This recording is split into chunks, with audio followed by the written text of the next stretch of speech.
김성환의 시사야.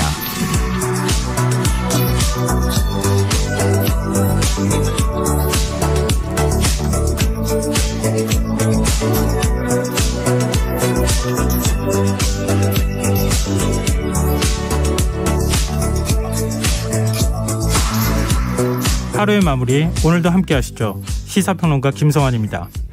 일하는 매 순간마다 수치화된 평가를 받는다면 어떤 기분이 들까요? 배달앱 이용자가 늘면서 소비자들의 과도한 요구가 별점 테러로 이어져 자영업자들에게 부담이 되고 있다는 지적 계속 나오고 있는데요. 더 깊이 있게 들여다보는 인터뷰 시간에서는 별점 1점을 받은 가게를 직접 취재한 기자와 전화 연결해 현장의 생생한 이야기 들어보겠습니다. 월요일 코너죠. 실생활에 필요한 책을 함께 읽어보는 주경야독 코너도 마련되어 있으니까요. 많은 관심 부탁드리겠습니다. 김성환의 시사에는 청취자 여러분들의 관심과 참여 기다립니다. 방송 내용과 관련해 의견 있으신 분들은 문자 보내주십시오. 당첨된 분들께는 모바일 쿠폰 보내드릴 텐데요. 참여하실 번호는 샵9730이고요. 짧은 문자는 50원, 긴 문자는 100원의 이용료가 부과됩니다. 콩 어플리케이션과 KBS 라디오 유튜브 채널을 통해서도 저희 방송을 무료로 시청 또 참여하실 수 있습니다. KBS 라디오 김성환의 시사야. 그럼 지금 시작하겠습니다.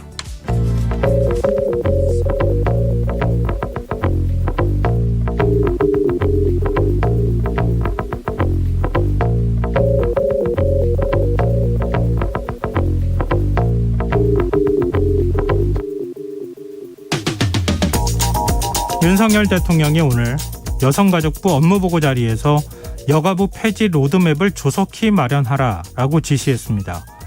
김현숙 장관이 업무보고에 여가부 폐지 방안이 포함되지 않았던 점을 미리 밝혔던 만큼 대통령의 의지가 표출된 것으로 봐야 할 텐데요. 이런 상황 어떻게 봐야 할까요? 여가부 폐지는 지난 대선 당시 이른바 한 줄 공약으로 처음 등장했고 20대 남성들의 표심을 얻는데 상당한 역할을 했다는 평가를 받기도 했는데요. 당시 윤 대통령은 더 이상 구조적인 성차별은 없다. 차별은 개인적인 문제라는 입장을 밝혔지만 이후 달라진 모습을 보이기도 했습니다. 남성 위주의 조직에서 여성이 제대로 평가받지 못했을 것이라는 한 참모의 지적에 정신이 번쩍 들었다며 여성 국무위원을 지명하고 여성에게 과감한 기회를 부여하도록 노력하겠다고 밝혔던 건데요. 그런데 왜 지금 다시 여가부 폐지 필요성에 등장한 걸까요? 여가부를 폐지해야 할 명확한 이유와 근거, 그 이후에 대안조차 제시되지 않은 상황에서 여가부 폐지를 반대하는 민주당과 여론을 설득할 수 있는 걸까요? 국민의힘 혁신위원장을 맡고 있는 최재형 의원은 최근 한 인터뷰를 통해 대선 당시 이단한 표심에 호소했던 선거 전략을 혁신 대상으로 삼겠다는 취지의 발언을 했습니다. 한국 사회를 극단적 분열로 몰아간 책임에서 자유로울 수 없다면서 사마천의 사기를 인용해 국민 갈라치는 좋은 정치가 아니란 입장을 밝혔는데요. 여가부 폐지가 첨예한 젠더 이슈가 된 지금 신속함보다는 신중한 논의가 우선되어야 하는 게 아닐까요?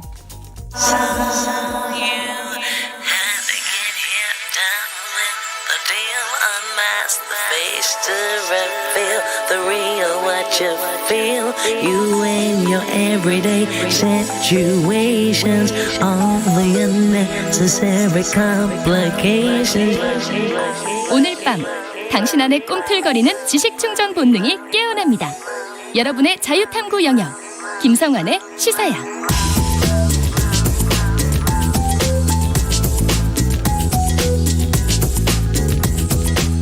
오늘 놓쳤던 뉴스 꼼꼼히 정리해드리는 뉴스야 시간입니다.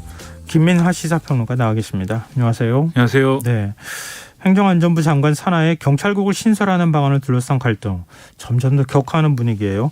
이 지난 주말 전국 경찰서장 회의를 주도한 유사명 총경이 대기 발령을 받기도 했는데 우선 지금까지 진행 상황부터 정리를 좀 해주세요.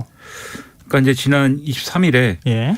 그러니까 행안부 경찰국 신설 등을 반대하는 전국 경찰서장 회의를 주도한 류사명 울산 중부경찰서장, 그러니까 총경이죠. 예. 그걸 대기 발령하고 회의 참석 총정들에 대한 감찰에 착수하겠다라고 경찰청이 이제 밝힌 겁니다.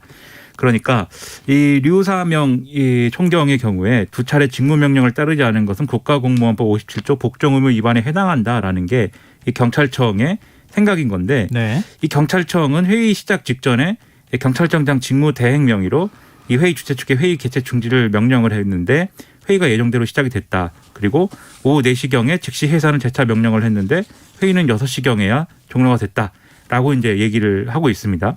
이 온오프라인으로 동시 진행된 이 회의는 총경급 간부 전체 이제 710명 중에 189명 이 참석을 했는데 네. 현장 참석이 56명이었고 온라인 참석이 133명이었습니다. 근데 또 상당수 이제 총경급 인사들이 무궁한 화분을 보내서 이 지지 의사를 밝혔다라는 거거든요. 네. 근데 지금 일단은 경찰청은 온라인 참석자하고 화분을 보낸 사람들에 대해서는 감찰 대상에 대해서는 제외를 하고 현장에 참석한 간부들에 대해서 감찰하겠다 이런 입장입니다.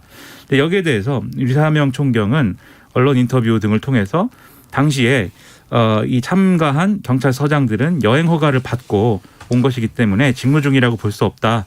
하면서 국가공무원법 위반 자체가 성립할 수 없다는 취지에 이제 반박을 하고 있는 그런 상황인데요.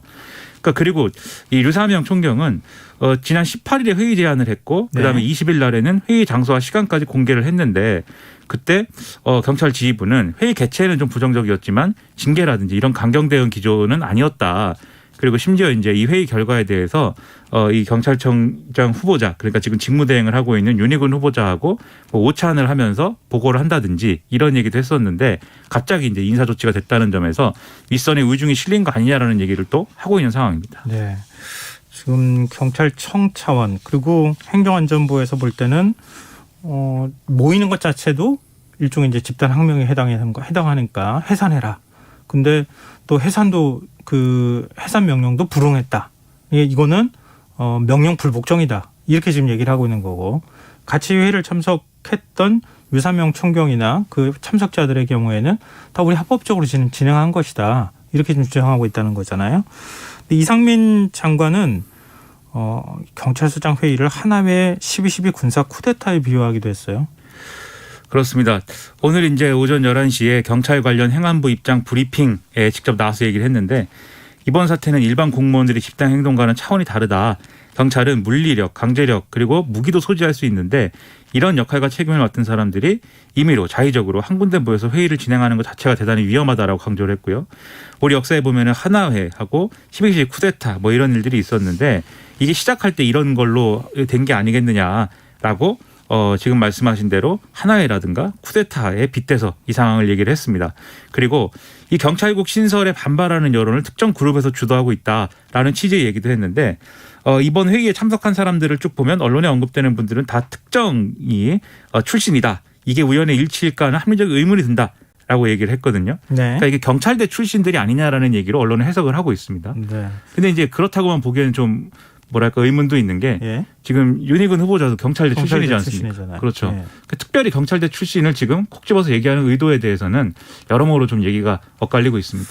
뭐 과거에도 비슷한 사례 나왔을 때 내부 갈라치기 하는 거 아니냐 뭐 이런 얘기가 있었는데 윤희근 후보자 지금 강경 대응을 천명하고 나섰어요. 또 서면 기자 간담회를 통해서 입장을 밝혔는데요. 이 이상민 행정안전부 장관 입장하고 유사한 얘기를 하고 있습니다. 복무규정 위반이고 감찰 조사 결과에 따라서 상응하는 조처를 하겠다라는 건데요. 회의를 주도한 이 류사명 총경에게 즉시 모임을 중지할 것 그리고 참석자들이 불이익을 볼 수 있다라는 그런 내용까지도 고지를 했는데 이걸 거부를 했고 이 참석자들에게 이러한 사실을 제대로 전달하지 않고 모임을 강행을 했다. 그리고 언론에 단체 입장문을 내지 말 것 그리고 이것을 위반하면 엄중하게 문책하겠다는 지시사항도 전달을 했는데 이게 이제 지켜지지 않았다라는 등의 얘기를 지금 하고 있습니다. 네. 다만 이제 계속 경찰관들이 행안부 경찰국 신설에 대해서 반발하는 거에 대해서는 우려의 목소리도 경찰 조직에 대한 깊은 애정과 사명감에서 비롯된 것으로 사료된다라면서 이런 모습이 지속돼서 집단 반발로 비치는 어떤 국민의 우려를 야기해서는 안 된다고 생각한다라면서 자제를 또 호소를 했습니다. 네, 지금 저희가 총경 이렇게 얘기하고 있지만 이게 무궁화 4개잖아요. 일선 경찰서장을 하는 직책이기 때문에 근데 고위직에 해당이 된다 이렇게 볼 수 있을 것 같은데 물론 이제 경무관까지 가야 뭐 고위직이다 이렇게 표현하지만 경찰서장쯤이면 굉장히 높은 뭐 계급이라고 볼 수 있는 거고. 근데 경찰서장 회의 때 지금 이런 문제가 발생했는데 이 조직의 어떤 반발이 그 이하 계급에까지 좀 더 확산하는 분위기라고요. 30일 날 마찬가지로 충남아산 경제인자개발원에서 경감 경위급 전국 팀장 회의를 예정해 놓은 그런 상황인데 지구대장, 파출소장 다 참여하자 이런 제안이 지금 나오고 있다는 겁니다. 유근창 경남 마산 동부경찰서 양덕지구 대장의 경우에는 내부에 글을 올렸는데 내부망에 글을 올렸는데 이 화상회의를 통해서 경찰을 걱정했더니 돌아온 건 대기 발령 그리고 감찰이었다. 그래서 지구대장과 파출소장도 이러한 회의에 동참을 하는 게 동료의 의리가 아닐까 싶다면서 같이 하자 이거를 제안을 하고 있는 그런 상황인데요. 이외에도 지금 이제 경찰청사 앞에서 국민의 경찰은 죽었다라든지 이런 이제 문구를 내걸고 경찰관 명의의 근조 화환 이런 것들이 좀 전시가 되는 그런 상황도 있었고요. 또 1인 시위나 이런 것들도 진행 중이고 그동안 이제 단식, 삭발투쟁 이런 걸 진행해온 경찰 직장 협의회도 서울역 등에서 홍보물을 배포한다든지 대국민 홍보전에 돌입한 그런 상황입니다. 여기에 국가공무원노동조합 경찰청 지부, 경찰주무관 노동조합 등도 지금 대국민 홍보활동 하고 있다 이런 상황이기 때문에 여러모로 반발은 더 커지고 있습니다. 이번 일과 검사들의 집단 반발대가 아무래도 비교된다 이런 지적이 나오네요. 그렇죠. 지금 야당도 그렇고 일부 언론도 그렇고 예. 평검사들이 뭐 예를 들면 이른바 이제 검찰 수사권 축소 문제에 대해서 반발해서 이제 회의를 연다거나 예. 이런 문제에 대해서는 이제 윤석열 대통령과 지금의 어떤 장관들이 상당히 그거에 대해서는 좀 원정적으로 바라봤고 이제 거기에 대해서 문제 제기하지 않았는데 경찰들이 이렇게 집단적으로 회의를 한 게 왜 문제가 되는 것이냐, 왜 이 이중잣대인 것이냐 이렇게 반발을 하고 있는 그런 상황인데요. 네. 일단 이상민 행안부 장관 그리고 또 이제 지금 대통령실에 가까운 관계자 이런 걸 통해서 지금 나오고 있는 그리고 국민의힘 의원들 이렇게 나오고 있는 메시지를 종합을 해보면 이런 얘기입니다. 이게 경찰이 집단행동을 한 것 자체도 문제지만 네. 본질은 그거라기보다는 경찰청장 직무대행이 모이지 말라라고 명령을 했는데 이것을 불복종을 했기 때문에 항명이다. 이제 이런 설명을 하고 있거든요. 네. 그러니까 평검사 회의는 검찰총장이 용인을 한 회의다. 뭐 이런 거죠. 그러니까 검찰총장하고 평검사들은 한 몸이면 괜찮은 거고 지금 경찰청장하고 총경급은 생각이 다르니 문제다.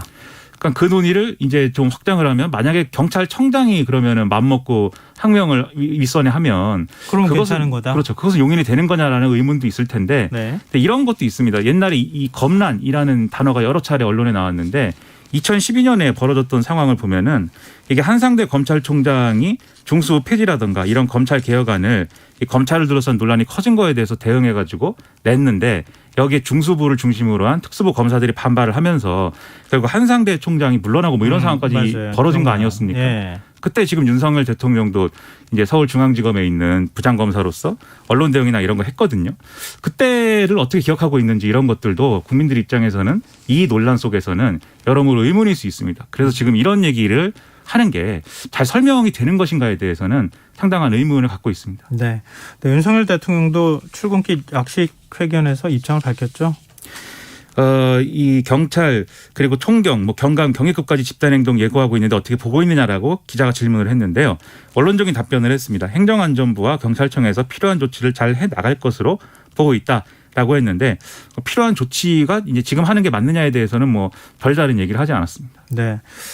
근데 지금 경찰 내부 일선 경찰들의 반발이 더 거세지고 있는 가운데 행정안전부는 오히려 경찰국 신설에 속도를 내고 있어요. 그렇습니다. 지금 이제 이 정부조직법상 장관 사무에 치안이 없다라는 이제 지적이 있는데 네.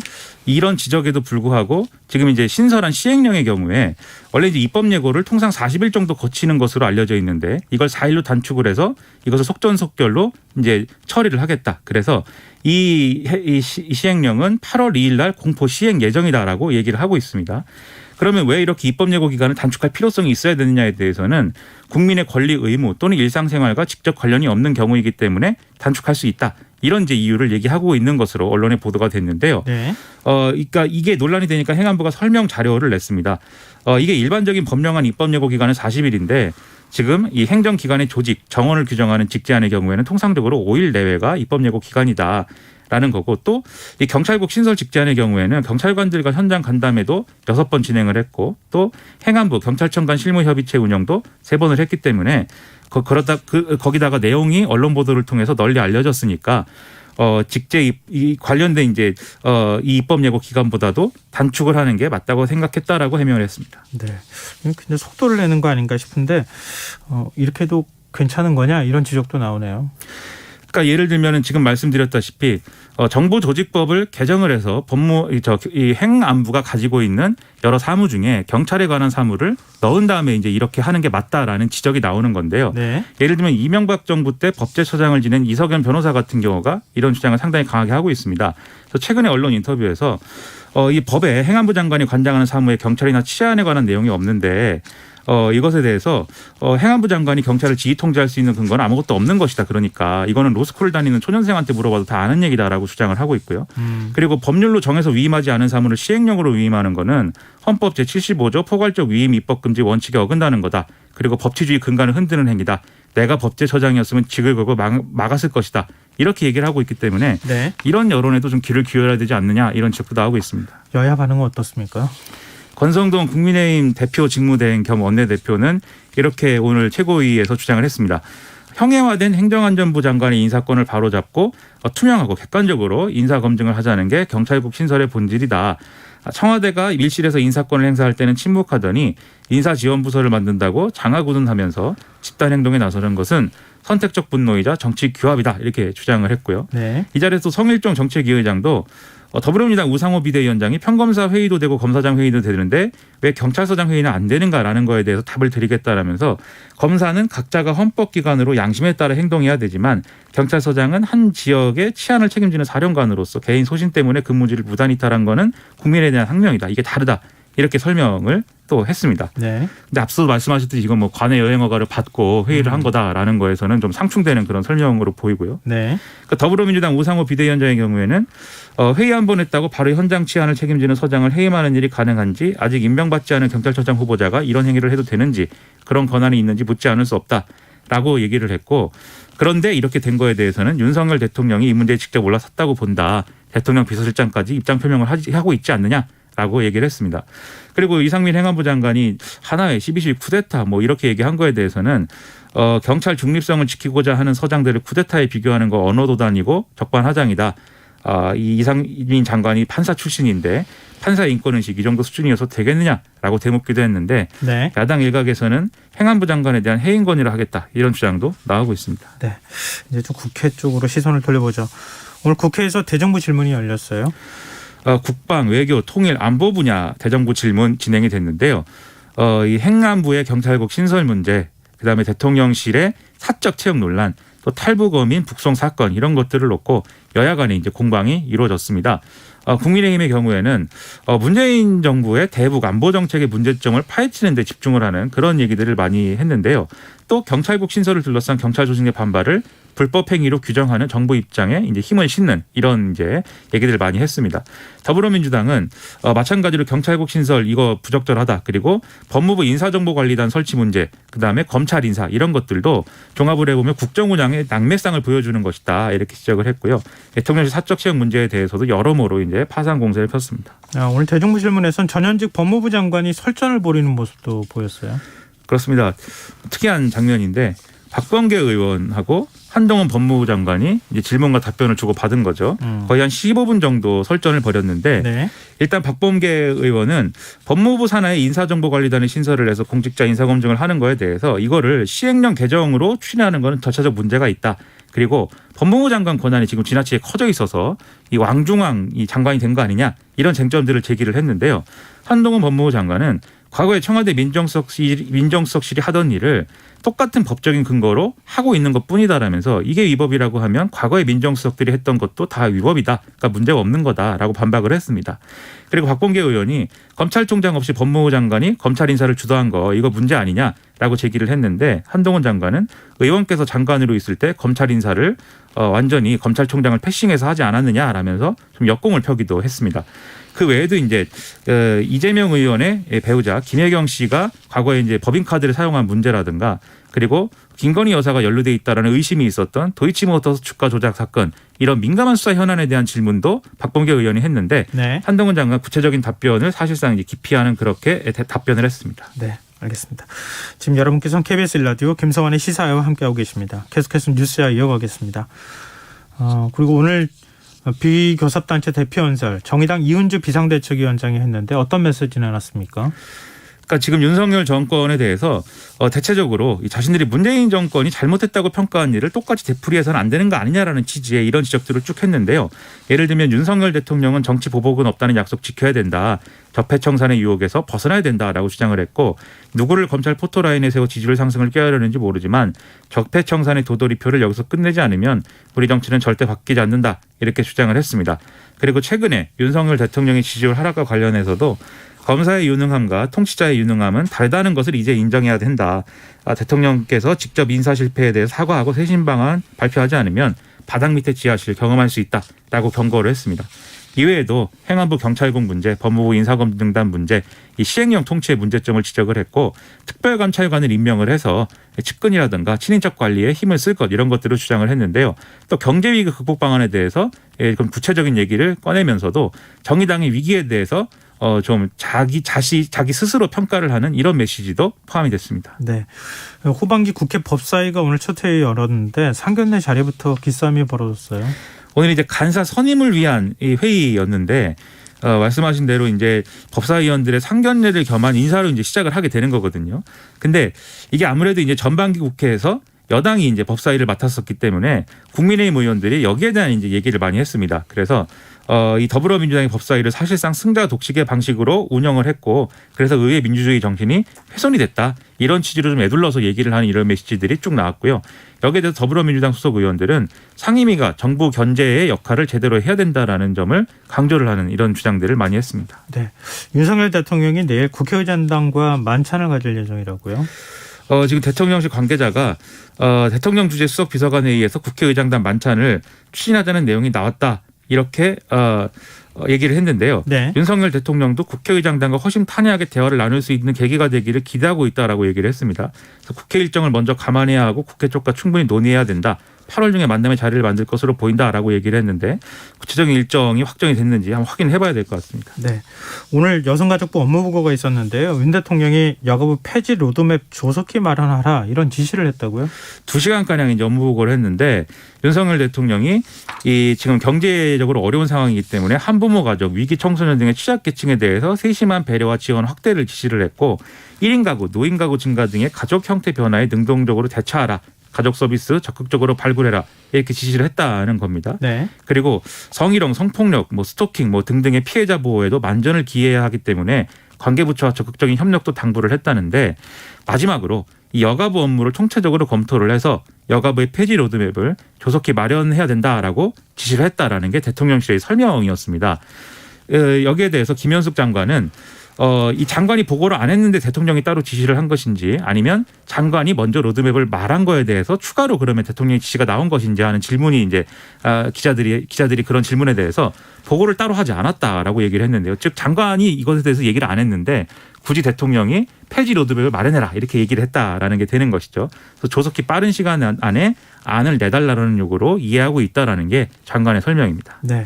그런가 하면 문화재청 노조가 오늘 청와대를 복합문화예술공간으로 조성하겠다는 계획에 대해 반대 입장을 밝혔다고요? 이 박보균 문화체육관광부 장관이 지난 21일 업무보고를 통해서 청와대 본관과 관저 일부 공간을 문화예술 전시장으로 활용을 하고 대통령 역사문화공간과 수목원, 조각공원 등을 조성을 하겠다라는 계획을 내놨습니다. 그래서 배류사유 궁전 얘기도 하고 네. 상당히 이제 논란이 있는데 국가공무원 노동조합 문화재청 지부는 논평을 내고 문체부 장관의 업무보고는 청와대의 역사성과 개방의 민주성을 도외시하고 거대하고 화려한 궁전으로 되돌리는 태행이 아닌가 묻지 않을 수가 없다. 이렇게 지적을 했습니다. 그리고 문체부가 현 관리 주체인 문화재청을 사실상 패싱한 게 아니냐라는 비판도 했는데 청와대를 개방한 취지가 무엇인지 역사성은 어떻게 보존할 것인지 다시 물어야 한다. 라고 강조를 했는데 제가 보니까 일부 언론에서는 부르봉 왕가냐 이런 지적도 있는 걸 봐서 여론이 썩 좋지는 않기 때문에 이런 지적에도 좀 귀를 기울여야 될 것 같습니다. 문체부가 조선 총독관저로 쓰인 청와대 구 본관을 복원한다는 계획 논란이 되게 됐는데 이 문제는 어떻게 정리가 된 겁니까? 일단 문체부가 지난 22일에 밝힌 거는 청와대 구 본관을 복원한다는 게 아니고 30년 전의 모습을 관람객들에게 안내를 하기 위해서 작은 모형 제작을 검토한다는 것이다. 라는 걸로 해명을 했는데요. 국회 문체위 여당 간사를 맡게 된 이용호 의원의 경우에는 이렇게 밝혔습니다. 지금 오해와 비판이 과도한데 검토되고 있는 모형물은 조선 총독부 건물이나 조선 총독 관저 모형이 아니다. 1948년 이승만 전 대통령 이래 43년간 사용한 우리 대통령 집무실의 모형을 만드는 것이다. 라는 건데 이게 그 건물이긴 한데 의미가 이제 다르다. 복원의 의미가 이 설명 아니겠습니까? 네. 여러모로 이제 판단하면 되는 문제가 아닐까 싶습니다. 네, 알겠습니다. 이 문제는 계속 아마 사회적으로 공론화가 이루어져야 될 것 같기 때문에 저희가 그렇죠. 또 논란이 되면 전해드리도록 하겠습니다. 오늘 뉴스에 여기까지 하겠습니다. 지금까지 김민하 시사평론가였습니다. 고맙습니다. 고맙습니다.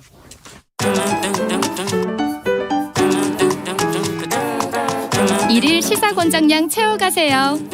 골고루 담았습니다. 당신만을 위한 하루 시사 김성환의 시사야.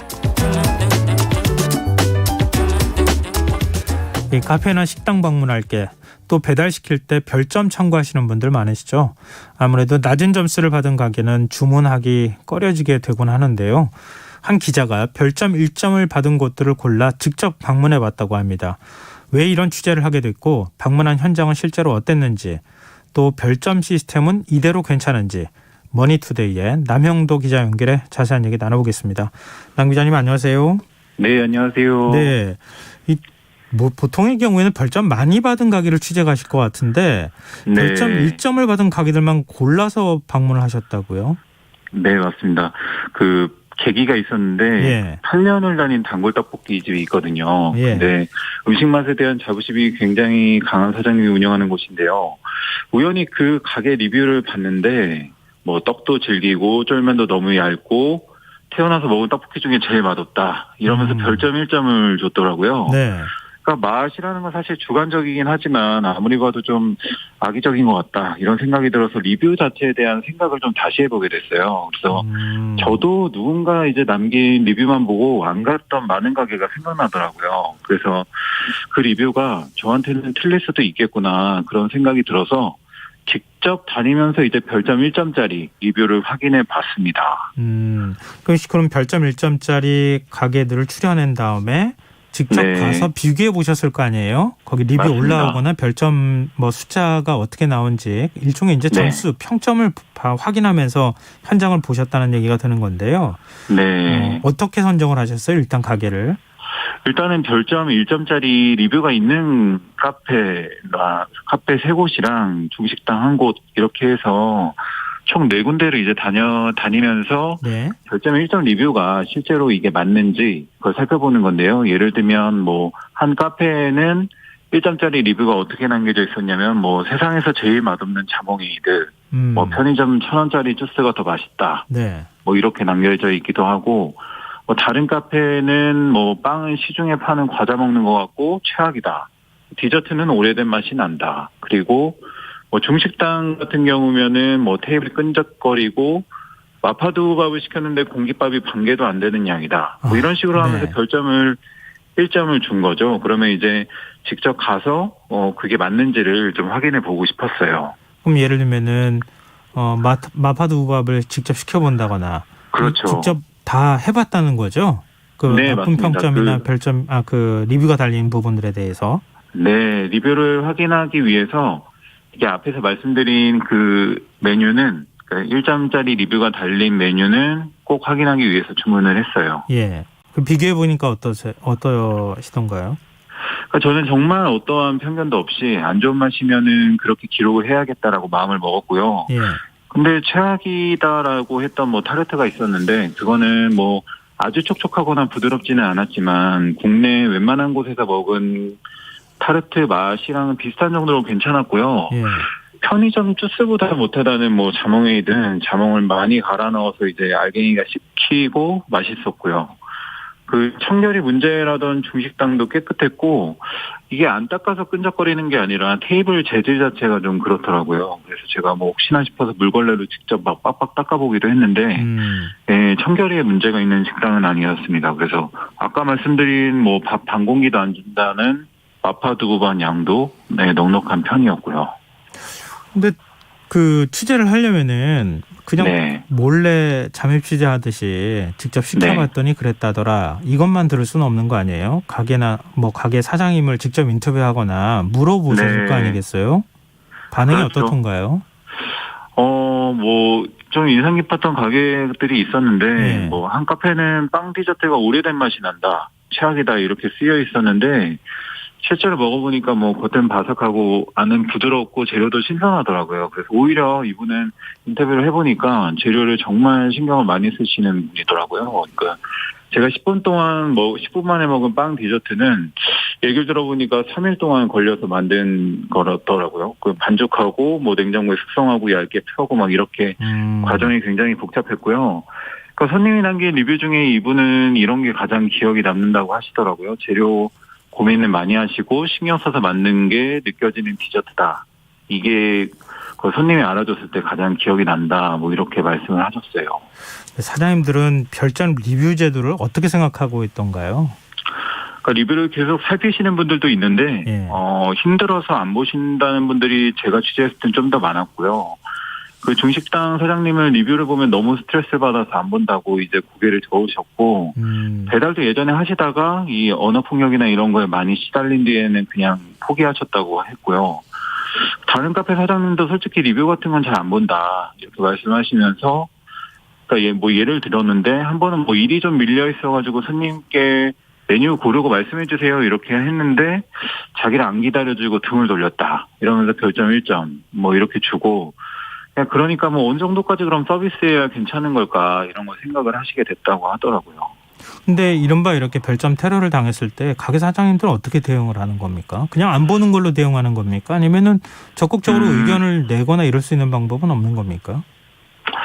그러니까 운영하시는 입장에서는 별점 리뷰 제도를 뭐 양날의검 이렇게 많이 말씀을 하시고 계시긴 하더라고요. 그래서 카페 사장님은 근데 뭐 예를 들면은 별점 4.9점, 5.0 뭐 이렇게 유지하고 계시다가 갑자기 아무 내용도 없이 별점 1점이 달리고 별점이 확 깎이니까 이게 이래서 스트레스 받는구나 싶고 이제 뭐 한 번 이렇게 안 좋은 글이 달리면 며칠은 좀 이렇게 힘들고 속상하다 이렇게 하시더라고요. 그런데 이게 사장님들 입장에서는 하실 수 있는 거는 뭐 리뷰 게시 중단을 신고한다 이러면은 뭐 한 달간 임시 블라인드 조치 이런 게 있고요. 반복적으로 악성 후기가 달면 이제 제한을 하는 경우가 있습니다. 근데 이 영구 삭제는 권한 받기라서 이의 신청하면 또 게시물이 다시 복원되는 뭐 그런 한계점이 있죠. 뭐 악의적인 리뷰를 뭐 고의로 남긴 사람들도 있을 것 같은데 뭐 법적으로 대응할 수 있는 방법은 없는 겁니까? 실제 경쟁업체에서 악의적으로 달거나 사실이 아닌 사안으로 남는 경우에 법적 대응까지 하시는 분들이 있어요. 그 별점 뭐 1점, 2점 남기는 분들에게 댓글을 달았다가 소비자가 리뷰에 욕설을 남겨서 소송까지 간 사례도 있더라고요. 근데 약식으로 벌금형이 나오기도 했고요. 허위사실 유포나 영업방해, 명예훼손 이런 걸로 소송을 걸 수 있습니다. 그러니까 정신적 뭐 물질적 피해를 입은 거를 입증을 하면 되는 거죠. 가게 사장님들 입장에서는 이거 참 리뷰가 어떨 때는 도움이 되고 어떨 때는 이렇게 힘들게 만드는 이런 거일 것 같은데 실제 뭐 피해 사례까지 다 이제 확인을 해보셨을 것 같은데요. 매장의 경우에는 일단 리뷰가 좋게 올라오는 게 매우 중요하겠죠. 네, 그렇죠. 근데 그럴 때 매출에 직접적인 영향을 주거나 그럴 수 있는 거잖아요. 그럼 적극적으로 홍보를 하기 위해서 좋은 리뷰를 만들 필요도 있지 않을까요? 그렇죠. 이게 실제로 매출이랑 좀 직결되는 경우가 많다고 하셨는데 떡볶이 배달 매장이었는데 뭐 떡에서 냄새가 나는지 항상 이제 확인을 하고 요리하시는 분인데 어떤 소비자가 뭐 별점 1점을 주면서 떡에서 신내가 난다 이렇게 쓴 거죠. 그러니까 배달앱 쪽에서 블라인드 처리는 해줬는데 그 사이에만 이제 주문이 절반 넘게 줄어들었다고 하시더라고요. 그래서 열심히 장사하시는 분이었는데 이것 때문에 번아웃이 왔다. 그러니까 별점을 신경 쓰지 말라고 해도 매출에 이렇게 바로바로 타격이 있으니까 이게 신경을 안 쓰실 수가 없는 거죠. 그러니까 작년 6월에 한 손님은 실제로 배달앱으로 주문한 다음에 새우튀김 1개를 환불해달라고 계속 항의를 하고 압박을 했어요. 그런데 끝내 이제 환불을 받고도 별점 1점과 함께 악성 리뷰를 남겼고 그 50대 사장님이 뇌출혈로 쓰러져서 숨지는 안타까운 사건도 있었습니다. 맞습니다. 근데 또 소비자 입장에서 보면은 리뷰나 이런 것들을 보면서 참고를 할 수 있는 일종의 이제 정보를 얻는 효과들도 있긴 있잖아요. 그렇죠. 네. 가장 기본적인 거는 고객과 소통하는 통로라는 거고요. 의견을 파악하고 반영하고 뭐 품질이나 서비스를 개선할 수 있는 순기능이 있는 거죠. 저도 손님으로 겪어봐서 잘 아는데요. 이게 때로는 정말 뭐 불친절하거나 위생이 엉망이거나 맛에 기본조차 안 된 가게도 있습니다. 그래서 별점을 남긴 손님도 진짜 그렇게 남겼을 수도 있고요. 그러니까 자기의 소비 경험을 전달하는 것은 소비자 권리이기는 합니다. 이용자가 식당을 선택할 때 의사결정을 돕는 역할을 하죠. 사전에 여기 선택할지 말지 고민이 될 때 판단할 수 있는 정보가 없기 때문입니다. 근데 사실 근거 없이 악의적인 네. 어떤 리뷰를 쓰거나 이른바 별점 테러를 하는 것 이유가 뭡니까 보시기에? 뭐 감정적인 어떤 뭐 그 화나거나 이런 걸 쏟아내는 겁니까? 아니면 어떤 상업적 목적도 있는 겁니까? 그러니까 실제로 뭐 경쟁업체에서 악의적으로 남기는 경우도 있는데 이게 제가 느끼기에는 좀 불친절을 겪거나 맛이 좀 마음에 들지 않거나 했을 때 이게 뭐 1점부터 5점까지 있다고 하면은 그 뭐 중간이나 이런 걸 선택한다기보다는 되게 좋거나 되게 안 좋거나 뭐 이런 식으로 좀 극단으로 가는 경우가 좀 많은 것 같더라고요. 일반 플랫폼 업체에서도 이런 상황을 잘 알고 있을 것 같은데 네. 악성 후기나 별점 테러를 방지하기 위해서 어떤 제도적 장치나 이런 것들 고민하고 있긴 한 겁니까? 네, 있습니다. 뭐 쿠팡이츠 같은 경우에는 아예 입점업체 보호 전담 조직을 만들고 테러 수준의 별점은 아예 평가 지표에 반영하지 않고요. 배달의 민족도 한 번에 낮은 별점을 주는 사례를 막기 위해서 후기 작성 기간을 기존 7일에서 3일로 줄였습니다. 그리고 최초로 작성한 후기를 지우고 다시 작성하는 것도 못하게 했고요. 근데 그게 어느 부분에선가 노력은 네. 하지만 완벽하게 작동하지 않는 현실이 있다는 거잖아요. 그렇죠. 근데 자영업자들 얘기도 직접 들어보셨으니까 어떤 네. 부분이 좀 개선되면 좋을까요? 제가 느끼기에는 일단 별점 리뷰가 없어졌으면 좋겠다 이런 이야기가 있었는데 포털 사이트 뭐 네이버 같은 경우에는 별점 리뷰를 실제로 없앴고요. 예. 근데 여전히 평균 별점이 있는 포털 사이트가 있고 그리고 이 문제는 심지어 이용하지도 않은 가게에 별점을 남길 수 있게 호출한 상태이기도 했습니다. 그러니까 이거는 정확히 일단은 방문한 가게만 남길 수 있게 하는 시스템이 필요할 것 같고요. 예. 또 리뷰를 남길 때 일단 책임감이 들 수 있게 실명제로 할 수 있도록 하고 이건 제가 생각해 본 건데 뭐 숙박업체 에어비앤비처럼 이제 사장님도 직원도 역으로 소비자에게 이 어떤 소비자인지를 리뷰를 남기는 시스템을 네네. 좀 갖추면 좋을 것 같다 이런 생각이 들었어요. 왜냐하면 악의적인 별점 테러 소비자는 반복해서 그럴 가능성이 높기 때문에 다른 소비자들도 이 리뷰가 믿을 만한 건지 볼 수 있도록 참고할 수 있는 기준이 될 것 같고요. 끝으로는 이제 별점과 리뷰를 그냥 아예 다 없애고 예. 뭐 좋으면 알아서 다시 이용할 테니까 재주문율로 뭐 평가하자 이런 대안도 나오고 있습니다. 네. 그러면은 근데 소비자 눈높이에서 좀 더 상세한 후기를 볼 수 없어서 권리가 침해될 거라는 반론도 있는데 그렇다면 별점을 없애고 리뷰만 남기는 방안이나 이런 방안도 있으니까 좀 현실적인 좋은 대안이 될 수 있지 않을까 그런 생각이 들었습니다. 네, 알겠습니다. 저희 청취자 8356님께서요. 체헐리즘 머니투데이 남영도 기자님입니다. 너무 반갑습니다. 기사를 너무 재밌게 보고 있어요. 이런 의견도 저에게 보내주셨네요. 네, 감사합니다. 오늘 말씀 고맙습니다. 네, 감사합니다. 네, 지금까지 머니투데이 남형도 기자였습니다.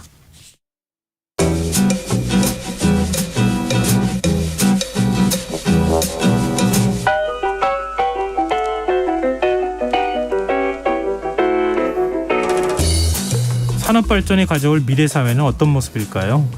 미래 가치를 미리 예측할 수만 있다면 투자뿐만 아니라 다양한 분야에서 많은 기회를 잡을 수 있을 텐데요. 실용서부터 경제, 경영, 인문학까지 실생활에 도움이 되는 책 이야기 나누는 시간입니다. 듣고만 있어도 똑똑해지는 지식충전소 주경야독, 성신여자대학교 겸임교수이자 북튜버인 이시안 작가와 함께하겠습니다. 안녕하세요. 네, 안녕하세요. 네. 반갑습니다. 최근 아찔한 경험을 하셨다는데 오늘 소개할 책 그 경험을 단출하고 있다면서요? 네. 우리 진행자님께서는 공항 가실 때 네. 주로 어떤 수단을 타고 이동을 하시나요? 보통 공항버스 많이 타죠. 공항버스, 네. 보통 택시, 그다음에 공항철도 공항버스 이렇게 있는데 버스를 많이 타시는군요. 예. 저도 한 달 전쯤에 미국 갈 일이 있어가지고 예. 공항으로 가는데요. 근데 미국 가는 날 원래 이러면 안 되는데 강연을 잡았어요. 네. 그 가는 날 왜냐하면 이제 강연료가 하도 두둑해가지고 대기업을 사는 걸 안 할 수가 없더라고요. 그럴 땐 택시 타도 네, 강연을 하고 가야죠. 네, 그렇죠. 그래서 저도 택시를 잡고 공항에서 그나마 저녁 7시 40분 비행기여서 네. 강연이 3시쯤 끝나니까 건대쯤에서 끝나고 가면 되겠다. 그 간신히 다 도착하겠다 했는데 그냥 비가 오는 거예요. 아, 차 막혔구나. 택시 안 잡히고 차 막히고 해가지고 5시 40분쯤 도착을 했어요. 근데 미국 가는 건데 2시간 전에 도착을 하면 네.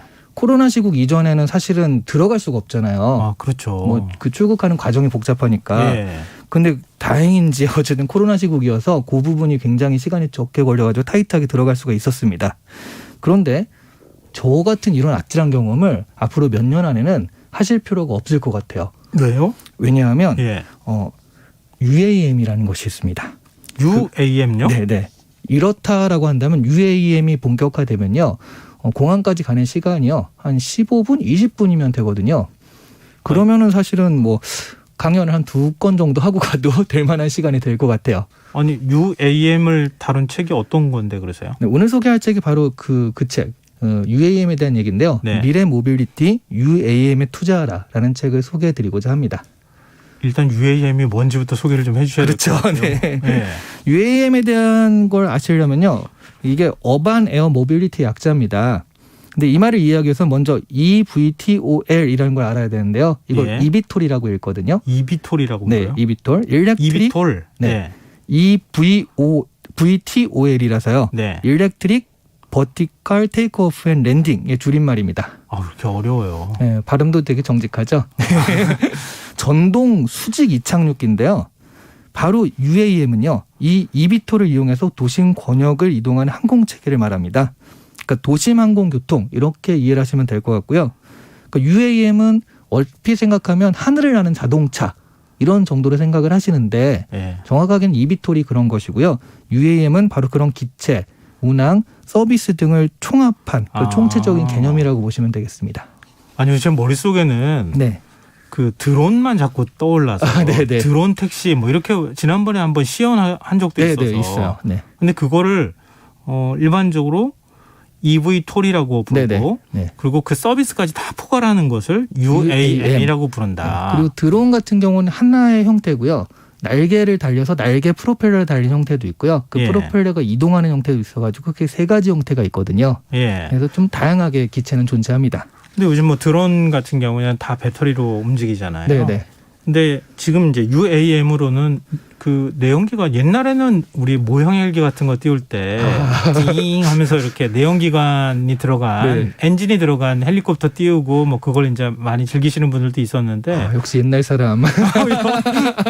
요즘에는 그런 거 못 보는 그쵸. 것 같아요. 거의 없어졌어요. 요즘은 전기로 많이 하고요. 네. 이거 자체도 eVTOL이라고 했을 때 앞에 이자가 이미 일렉트릭이 들어가 있거든요. 그러네요. 그 내연기관으로 구현할 수 있는데 이것을 그 전기로 하는 이유는요.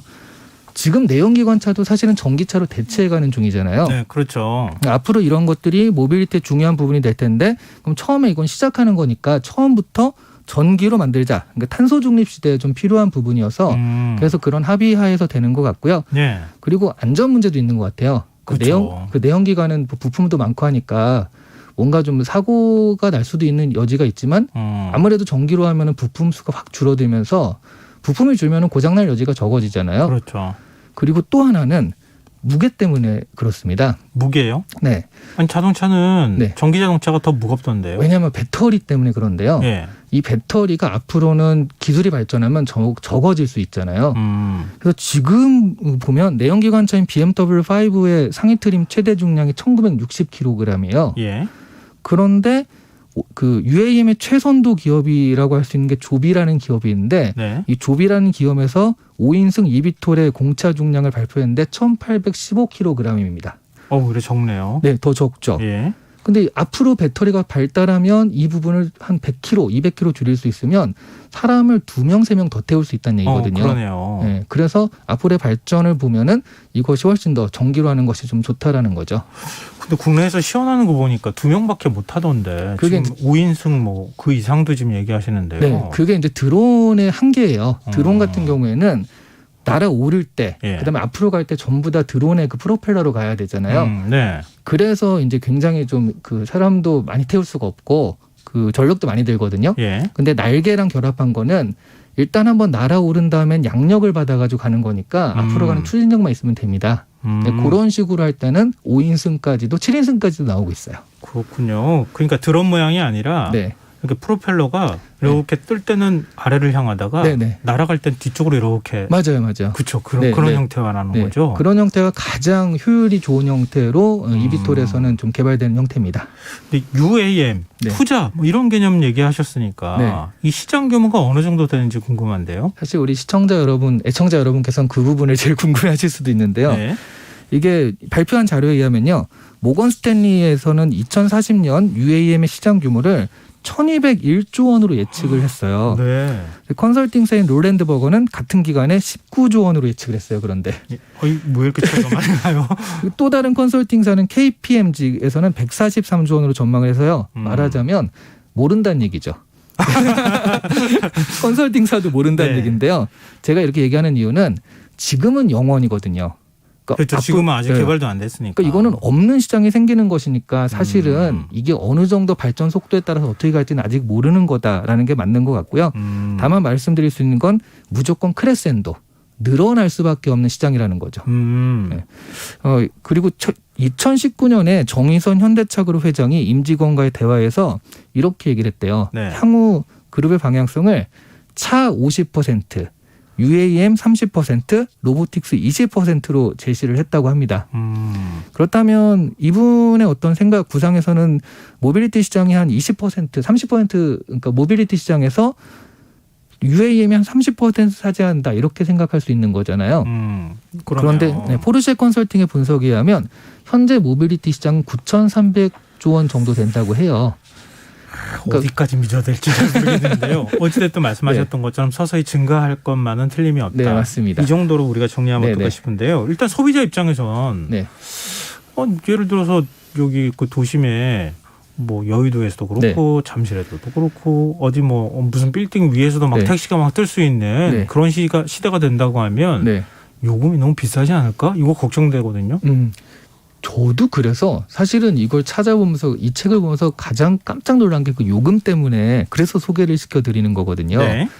초창기 UAM의 선도 기업이 우버 엘리베이터인데요. 이들이 제시한 기준이 있어요. 지금 그래서 이비톨을 개발하고 UAM에 뛰어드는 기업들은 전부 다 이 목표치에 맞추고 있습니다. 거기에 의하면요.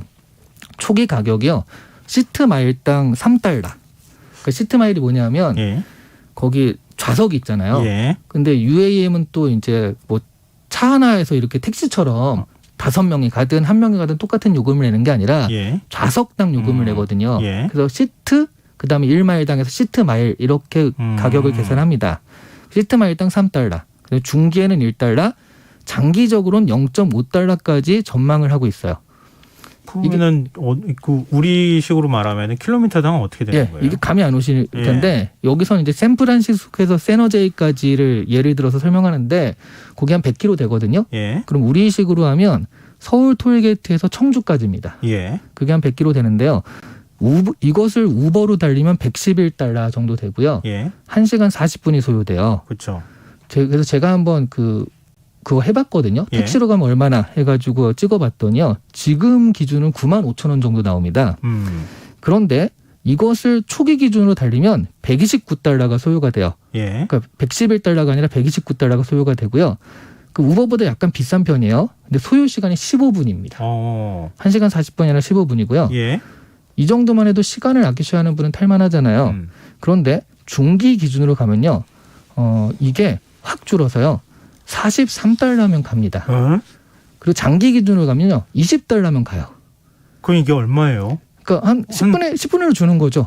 요금이. 한 3만 원 정도면 간다는 거예요. 그렇죠. 그렇죠. 예. 그러니까 이게 과연 가능할까 이런 생각이 드는데 시간은 여전히 15분 안에 만약 그렇게 간다면 이거는 대중교통으로서도 그러네요. 아주 유용한 수단이 되거든요. 근데 UAM이 경쟁력을 갖기 위해서는 인프라가 마련돼야 되잖아요. 네. 그 인프라 중에 제일 중요한 게 버티포트입니다. 그 UAM이 타고 뜨고 내리고 하는 그런 곳들인데요.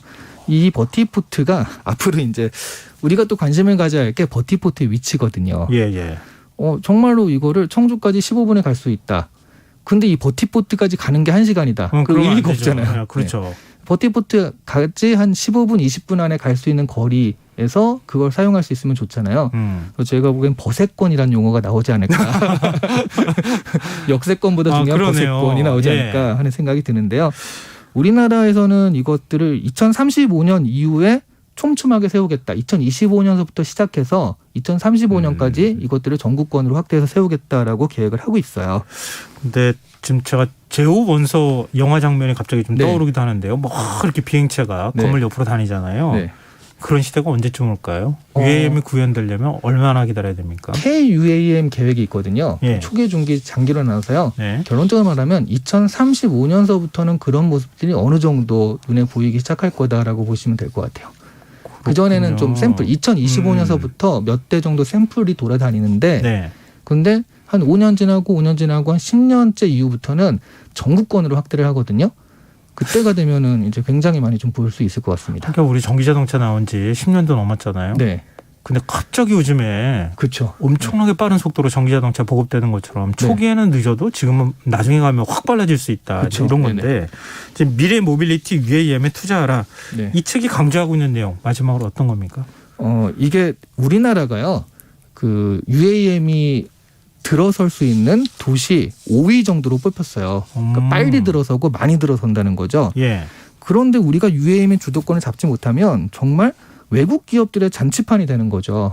그래서 저는 우리나라가 좀 관심을 가지고 예. 적극적으로 이용했으면 좋겠고요. 그다음에 UAM에서 지금 선도하는 기업들이 대부분 스타트업입니다. 네. 기존의 대기업들이 아니라는 거죠. 그래서 조금만 관심을 가지고 기술적으로 접근하면 우리도 접근할 수 있는 여지가 굉장히 많은 그런 기회의 장이 될 수 있다.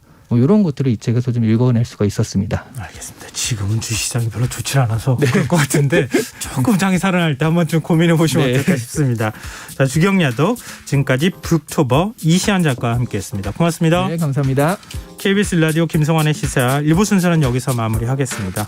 전 11시 정각 2부에 다시 오겠습니다.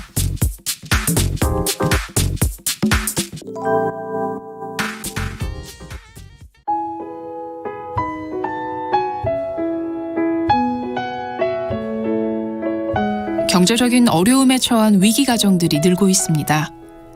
복지 사각지대에 처해 있는 가정들을 미리 찾아서 지원하고 위기로부터 구하는 일이 시급한데요.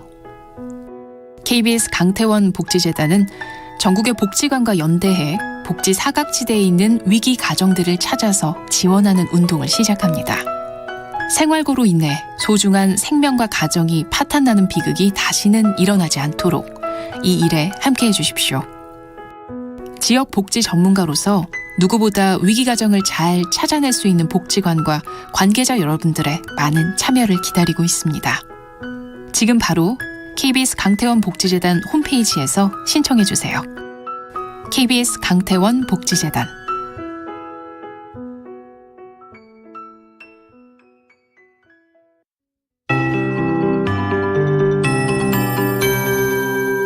KBS 58분 날씨. 오늘 폭염주의보가 경보로 강화된 대구지방 낮 최고기온 35.5도까지 올랐습니다. 서울을 포함한 중부지방도 오늘 보름 만에 다시 폭염주의보가 발효됐습니다. 서울지방 오늘 낮 최고기온 32도 기록했고 내일과 모레는 33도, 이번 주말과 다음 주 초는 34도까지 오를 것으로 전망됩니다. 중복인 내일 동해상에 있는 고기압 가장자리에 들겠습니다. 전국적으로 가끔 구름 많이 끼겠고 오후부터 저녁 사이에 경기 동부와 강원 영서, 충청, 내륙, 남부 내륙 지방에서 돌풍과 천둥, 번개를 동반한 소나기가 내리는 곳이 있겠습니다. 예상 강수량은 5에서 40mm고 많은 곳은 전북 내륙에서 60mm가 넘는 곳이 있겠습니다. 아침 최저 기온은 서울, 광주, 대구 24도가 예상됩니다. 아침까지 내륙지방 안개가 낀 곳이 있겠고 서해안과 남해안 지방은 안개가 더 짙게 끼겠습니다. 교통안전에 유의하시기 바랍니다. 낮 기온은 대전, 대구 34도, 서울과 세종, 광주 33도, 인천, 부산, 울산, 제주 30도가 예상됩니다. 미세먼지 농도는 전국적으로 좋음이나 보통으로 예상입니다. 서울지방 현재 기온 26.8도, 습도 79%입니다. KBS 58분 날씨 전근배입니다.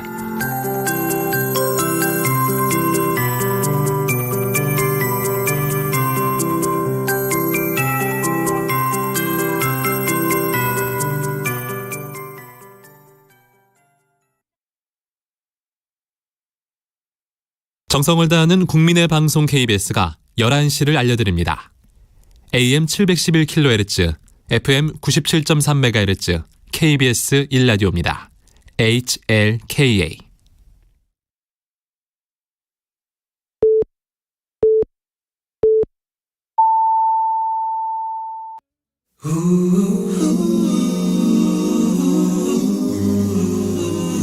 이 밤 그냥 보내긴 아쉬우니까요.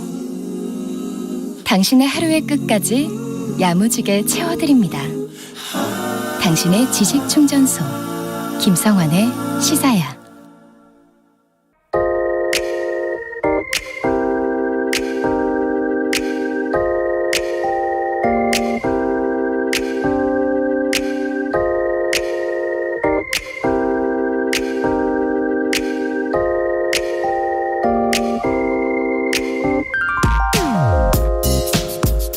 사람도 갈 곳을 잃고 하루 한 끼의 밥마저도 허락되지 않아 이젠 떠나야만 합니다. 내리던 비가 그치고 아침부터 해가 쨍하게 비치던 오늘, 이런 스산한 글이 적힌 현수막이 내걸린 곳이 있습니다. 23년 동안 안양역 인근에서 무료 급식소와 노숙인 쉼터 역할을 해온 유쾌한 공동체입니다. 이 단체는 IMF 외환위기 직후인 1998년 급증한 노숙인들을 돕기 위해 만들어진 단체입니다. 이후 안양과 과천, 의왕, 군포 등 경기 중부권에서 소외계층을 위한 봉사활동을 이어가고 있습니다. 단체는 무료급식소를 운영하며 취약계층에게 저녁마다 따뜻한 밥 한 끼를 제공하고 있는데요. 매일 오후 6시가 되면 노숙인과 홀로 사는 어르신 등 100명가량이 밥을 먹기 위해 긴 줄을 선다고 합니다. 또 노숙인 쉼터 희망사랑방을 운영하며 노숙인들에게 쉴 곳과 일자리를 제공하고 다친 이들을 치료도 해주고 있습니다. 이렇게 취약계층을 돌보는데 헌신적이었던 유쾌한 공동체에 얼마 전 위기가 닥쳤습니다. 터를 잡고 있는 지역이 역세권 재개발구역으로 지정돼 철거될 위기에 처한 겁니다. 문제는 비용입니다. 재개발 예정지 밖 부동산 가격이 치솟으면서 비슷한 규모의 시설을 이용하려면 2억 원의 보증금과 1,000만 원의 월세가 추가로 필요하지만 이런 돈을 마련할 여력이 없다고 합니다. 안승용 유쾌한 공동체 상임이사는 언론과 인터뷰하며 이렇게 답답한 심정을 토로했습니다. 경기 중부권 일대에서 저희가 없으면 노숙인들을 돌봐줄 수 있는 곳이 없어요. 이 시설들이 사라지면 복지 사각지대에 있는 분들을 돌봐줄 체계가 완전히 사라진다는 거죠. 공공이 해야 할 역할을 대신하고 있지만 안양시가 지원하기로 약속한 건 보증금과 인테리어 비용 일부가 전부. 오는 10월까지 나머지 비용을 마련하는 건 현실적으로 어려운 상황이라고 합니다. 올 1월 서울 청량리 밥퍼 나눔 운동이 한파 속에서 쫓겨날 처지에 놓였다가 사람들의 따뜻한 온정으로 제자리를 지킬 수 있었는데요. 6개월 만에 안양역 유쾌한 공동체가 한여름 땡볕에 터전을 잃고 사라질 위기에 처했다는 소식을 다시 전합니다. 이번에는 이들이 잠시나마 마음 편히 땀 식힐 수 있도록 도와주시면 어떨까요? 지금까지 오늘의 발견이었습니다.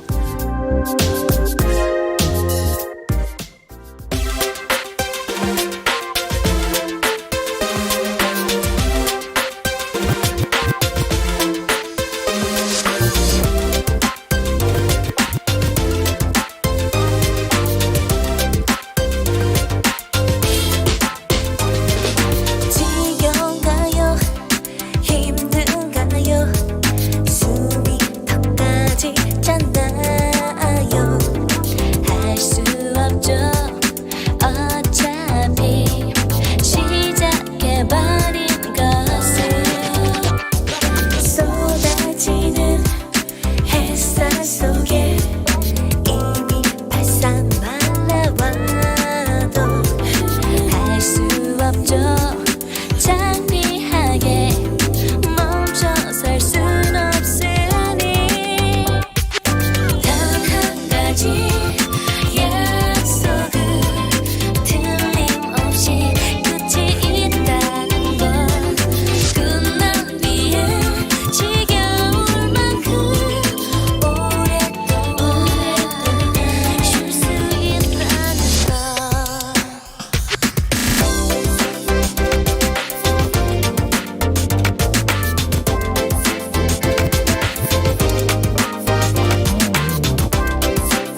걱정 창피하게 멈춰설 순 없으니 이유도 없이 가끔은 눈물 나게 억울하겠죠.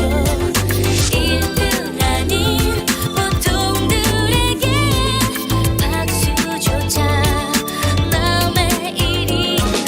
단 한 가지 약속은 틀림없이 끝이 있다는 것. 끝난 뒤에 지겨울 만큼 오랫동안 쉴 수 있다는 것.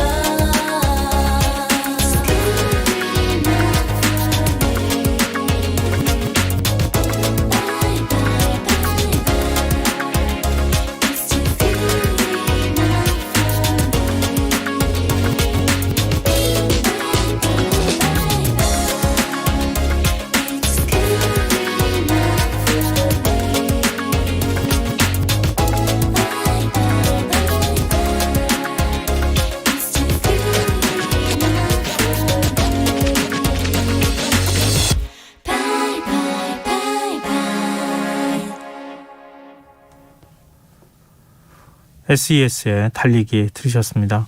김성환의 시사는 언제나 청취자 여러분의 관심과 참여 기다립니다. 오늘도 방송 내용과 관련해 다양한 의견 문자 받고 있는데요.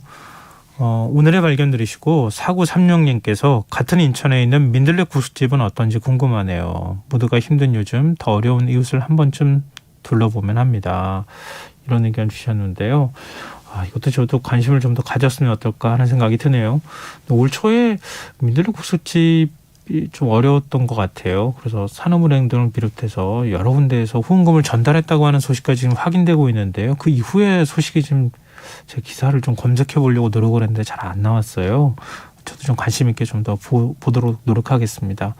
좋은 의견 주셔서 고맙습니다. 그리고 8356님. 최근 반빈곤운동 및 홈리스 예학공간 아랫마을이 이사 소식을 들었습니다. 기존 계약이 만료됐지만 10년 새 급격히 오른 주변 임대료 공간 마련에 어려움을 겪고 있어 힘을 모아달라는 펀딩 소식을 말이죠. 나날이 힘들고 버겁지만 우리 사회를 위해 좋은 일을 하는 분들을 응원합니다. 이런 의견 주셨습니다. 제가 한 곳을 소개해드렸더니 청취자분들께서 여러 군데를 얘기해 주셨어요. 이런 데들이 아마 저희가 모르고 있는 데들도 더 많이 있지 않을까 싶거든요. 그래서 주변에 혹시 이렇게 어려운 분들을 위해서 도와주시는 분들이 재개발 소식이든 아니면은 재정적인 어려움이나 이런 것들 때문에 혹시 사라지고 있는지 한번 좀 둘러보고 살펴보고 관심 좀 가져주셨으면 좋겠다 이런 생각이 듭니다.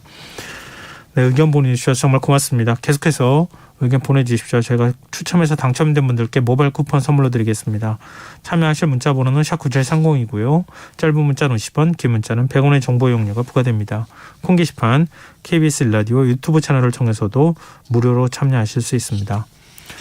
KBS 라디오 김성환의 시사회와 함께하고 계신 지금 시각은 11시 9분입니다.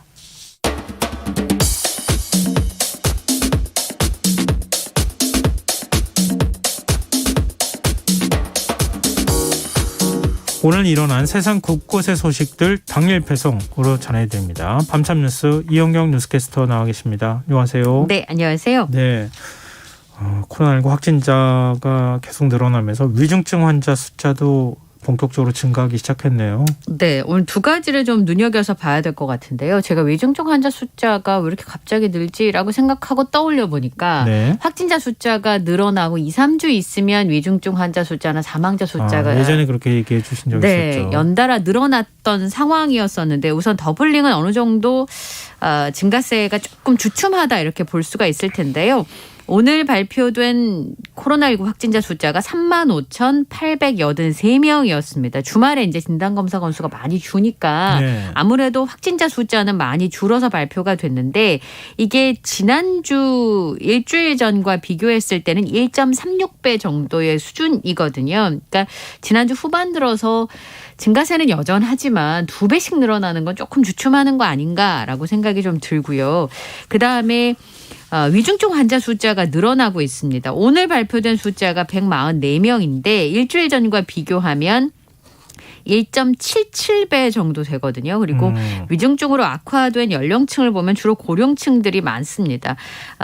이 전체 위중증 환자 숫자 중에서 91.7%가 50세 이상입니다. 그래서 이제 접종을 4차 접종을 해달라라고 네. 이제 권고를 하는 건데요. 내일 조금 이렇게 놀라실 수도 있어서 미리 좀 말씀을 드리면 9시까지 집계된 전국의 코로나19 확진자 숫자가 94,213명이에요. 저희 지난주에는 7만 명대 거기를 왔다 갔다 했었는데 확 뛰었네요. 한 네. 2만 명 이상이. 그래서 내일은 아마 10만 명 정도에 이를 수 있을 텐데 아마 주말에 못했던 검사들이 몰려서 그런 게 아닌가 이렇게 추정을 해보고 있습니다. 그래서 사실 이렇게 이제 숫자가 늘어나니까 지금 가장 먼저 문을 이제 걸어 잠글 수밖에 없는 게 바로 요양시설하고 요양병원인데요. 그동안은 그나마 대면 면회가 가능했었는데 지금 이렇게 속도가 너무 빠른 데다가 이 BA.5가 면역 회피력이 굉장히 높잖아요. 스텔스 오미크론보다도 35% 이상 전파력이 높기 때문에 집단 감염 사례가 이런 요양시설이나 요양병원을 중심으로 발생을 하고 있고 그러다 보니까 뭐 정말 필수적으로 외래 진료를 가야 되는 경우 아니면 이제 문을 걸어 잠글 수밖에 없는 그런 상황이고요. 그다음에 종사자분들의 PCR 검사도 어느 정도 조금 풀어진 측면도 있었는데 네. 4차 접종을 하시고 석 달이 지나지 않았다거나 확진이 되고 45일 이내가 아닌 경우는 이제 주 1회씩 PCR 검사를 진행하기로 했습니다. 근데 지금 주말은 보통 숫자가 줄어들잖아요. 네, 많이 근데 주말에 줄어들죠. 지금 숫자가 갑자기 늘었단 말이에요. 네. 지금은 그렇게 물론 이제 내일하고 모레 상황도 좀 봐야 되겠지만 네, 한 주 중반 이상 가봐야 알 것 같습니다. 뭐 단정하기는 좀 어렵지만 네. 징후는 그렇게 썩 좋은 징후 같아 보이진 않아서 네. 좀 걱정이 되는데요. 근데 지금 이제 BA.5 변이라고 말씀하셨잖아요. 네. 그 일명 켄타우로스로 불리는 BA.2.75 변이 이거는 오히려 전파력이 더 강하다고 하는데 네. 국내에서도 지역 전파가 시작되는 모양새라고요? 네, 그렇게 의심할 수밖에 없는 상황인데요. BA.2.75는 BA.2, 그러니까 BA.2인 스텔스 오미크론의 하위 변이입니다. 근데 네. 지난번에 말씀드린 것처럼 유전자 8개가 기존의 그 바이러스와 다르기 때문에 면역 회피력도 높고 전파력도 높을 수밖에 없는 상황인데요. 네. 지역사회 전파 가능성이 왜 높아졌다고 얘기하냐면 지금 우리나라에 4명의 확진자가 발생을 했습니다. 첫 번째 확진이 됐던 사람은 인천에서 발표가 됐었고 두 번째가 청주였었는데 이 네 번째 확진자는 이 청주에서 확진된 사람과 접촉한 사람으로 보여지는데요. 지난 5일에 인도에서 입국한 두 번째 확진자의 지인입니다. 외국인이었고요. 예. 입국 당일날 공항에 마중을 나갔었고 9일 뒤인 13일날 확진 판정을 받았습니다. 그래서 그날 이 확진자 외에도 17명 역학조사를 조사를 진행을 하고 있는 상황인데요. 근데 좀 이상하죠. 인천 같은 경우는 2, 3일 내에 이 켄타우로스 변이에 네. 그 감염되신 분이 발견이 됐는데 지금 확진이 된 거는 13일인데 지금 거의 한 10일 넘게 지난 상황이잖아요. 그러니까 인천 같은 경우는 지금 말씀드렸던 전장 유전체 검사 가능한 지역이에요. 근데 우리나라에 3군데밖에 없어요. 아, 그래요? 인천, 전남, 광주 3곳밖에 없고 나머지 같은 경우는 알파, 델타, 오미크론 같은 넓은 변이 확인만 가능한 상황이에요. 그럼 없는 데는 어떻게 하냐. 네. 그러면 전장 유전체 검사가 불가능하니까 이거를 지역보건소에서 확진자 표본을 수집을 한 다음에 질병관리청을 보내서 전장 유전체 검사를 하니까 이런 경우에는 8일 정도가 걸린다고 합니다. 그러다 보니까 이제 확진이 늦어지고 확진이 늦어지면 지역 내 감염이 됐을 때 그간에 다 추적 조사가 안 되면 또 변이가 전파될 가능성이 있는 그런 상황인데요. 네. 아직까지 뭐 본격적으로 우세종이 됐다 이렇게 볼 수는 없습니다만 지금 이 네 번째 확진자까지 4명이 발생을 했는데 다 3차 접종까지 다 마친 상황이고 그만큼 이제 BA.2.75가 면역 회피력이 높다라고 추정할 수 있는 대목이고요. 네. 그다음에 첫 번째, 세 번째의 경우에는 사실 어떻게 전파가 되는지 아직까지 확인이 안 되는 그런 상황입니다. 그냥 이것도 조금 걱정스러운 부분인데요. 앞으로 검사가 계속 될 테니까 네. 우세종으로 가는 과정까지가 얼마나 좀 걸리는지 또 네. 우세종으로 가는지 안 가는지도 제가 좀 확인을 좀 해봐야 될 것 것 같습니다. 자, 다음 수로 넘어가 보겠습니다. 출근길 지하철 승하차 시위를 이어온 전국 장애인 차별철폐연대가 경찰 조사를 계속해서 거부하고 있다 이런 뉴스가 나왔었는데 네. 이게 어떻게 된 겁니까? 오늘 이제 경찰에 출석은 했어요. 그런데 말씀하신 것처럼 승강기가 설치돼 있지 않았다라는 이유로 자진 출석을 한 다음에 세 번째 조사를 거부한 상황인데요. 네. 오늘 오전에 서울 종로경찰서를 찾아서 승강기가 미설치된 사실에 대해서 항의를 했었습니다. 우선은 이 박경석 전장현 공동대표는 이 건물에 승강기가 설치돼 있지 않았다라는 얘기를 듣고 난 다음에 종로소가 장애인 편의증진법에 따라서 정당한 편의시설을 갖추지 않은 시설임을 확인을 했다. 그리고 서울경찰청장이 24년 동안이나 서울청산의 경찰서가 이 장애인들을 위한 편의시설을 제공하지 않은 것에 대해서 사과하고 전수조사를 한 다음에 계획을 발표해달라. 그게 이행이 되면 우리도 조사를 받겠다라고 네. 얘기를 했습니다. 경찰 쪽에서는 1층에 조사실을 마련했다는 거예요. 이제 거동하는 것이 편하지 네네. 않기 때문에 그럼에도 불구하고 전장현이 이건 꼼수다라고 얘기를 하면서 조사받기를 거부했다 이렇게 전했습니다. 그리고 경찰서에 출입하는 사람들 중에는 조사받는 사람뿐만 아니라 민원인 직원도 있을 텐데 그러면 조사받는 장애인들을 위해 조사실만 1층에 마련을 하고 다른 민원인들은 어떻게 되는 거냐라는 네. 취지인 것으로 보입니다. 지금 현재 전장년에 출석 요구를 했던 경찰서는 6군데입니다. 종로, 용산, 해와, 수서, 영등포, 남대문 이렇게 6개 경찰서 중에서 3군데 종로, 해와, 용산의 경우에는 지금 엘리베이터가 설치되어 있지 않은 그런 상황입니다. 우리 경찰서에 엘리베이터 설치한 거에 대한 관심은 별로 없었는데 그렇죠. 이번 기회에 여기는 설치 안 됐구나 이런 걸 오히려 알게 됐다는 생각이 드는데요. 네. 엘리베이터가 없는 경찰서 불법이다 아니다.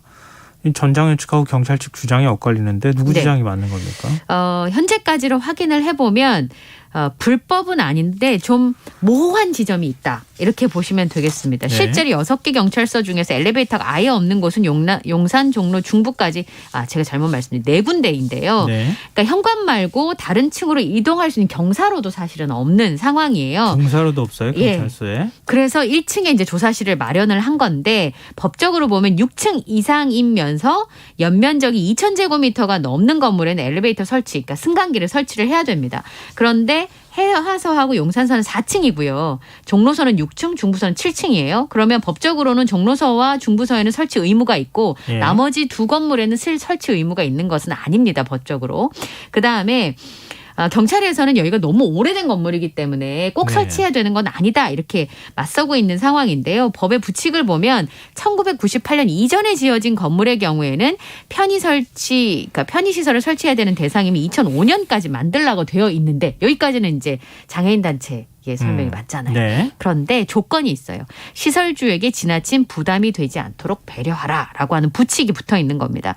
그러니까 건물이 너무 낡아서 시설을 설치할 수 없는 그런 부분들에 대해서 현실이 반영됐다 이렇게 볼 수 있을 텐데 지금 이 4개 경찰서가 말하는 1980년대 전후로 지어졌거든요. 그리고 지금 신축이 추진이 되고 있어요. 그러니까 아까 제가 말씀드린 것처럼 양쪽의 얘기가 다 틀린 것은 아니지만 현재 현실적으로 모호한 지점이 있다. 이렇게 말씀을 좀 드릴 수가 있는 그런 상황입니다. 그래서 결정적으로 말씀을 드리면 남대문 경찰서를 다 병합을 하기로 했습니다.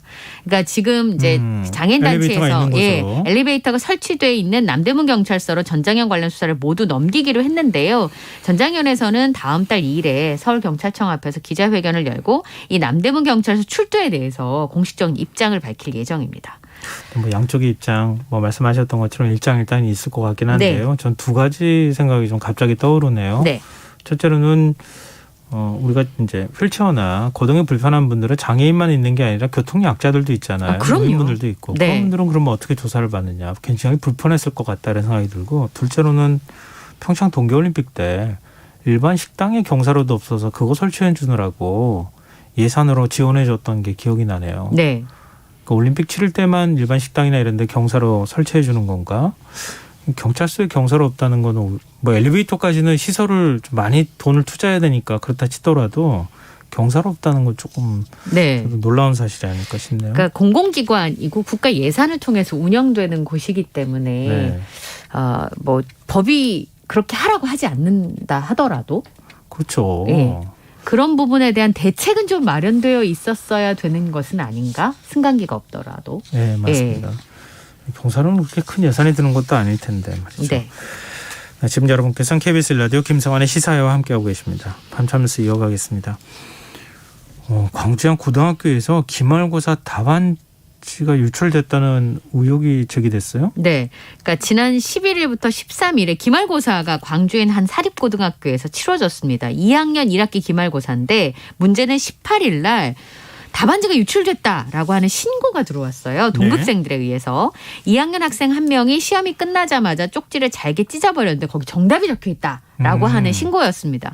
그러니까 유출이 의심되는 과목은 지구과학, 한국사, 수학이, 생명과학 모두 4개 분야인데 생명과학의 경우에는 시험을 치르는 동안 네 문제가 수정이 돼서 답이 바뀌었어요. 네. 그런데 이 학생은 변경되기 전에 답을 쓴 것으로 확인됐습니다. 다시 말하면 그 중간에 수정이 되지 않았으면 100점을 맞아야 되는 그런 상황이었던 겁니다. 네. 그래서 광주시 교육청에서는 학교 이제 신고를 받았으니까 자체 조사를 벌였습니다만 의심할 만한 정확은 아직 파악이 되지 못했습니다. 그러니까 지금 이 학생의 성적을 보면 2등급 때 성적을 받는 학생이라고 해요. 이 학생이. 그런데 답의 유출이 의심되는 4개 과목에서 수학 2와 지구과학 2는 100점.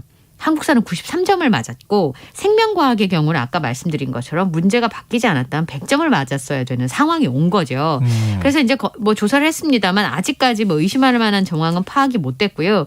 그다음에 이게 이제 시험지가 보관된 자리가 네.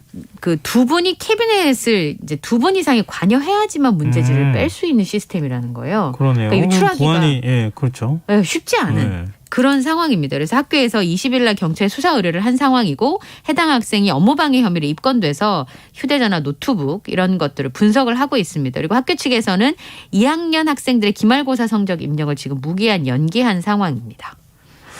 근데 아까 말씀하셨던 것처럼 변경됐는데 시험 문제가 네.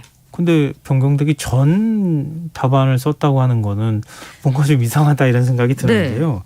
이 학교에서는 몇 년 전에도 시험지 유출 사건이 있었다면서요? 네. 2018년에 유출돼서 관련자들이 실형을 살았었는데요. 그 당시에 3학년 중간기말고사 시험지 문제가 행정실장 그리고 학교 운영위원장인 재학생 어머니가 빼돌려서 구속돼서 재판에 넘겨졌습니다.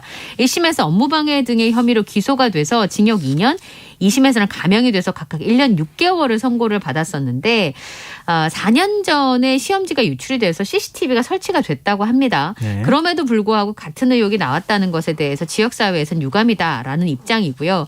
그다음에 경찰 수사가 진행이 되면 원래 교육청 감사는 진행을 안 하는데 네. 이게 중대한 사안이니까 수사와 감사가 진행돼야 된다. 이런 주장들이 나오고 있는 상황입니다.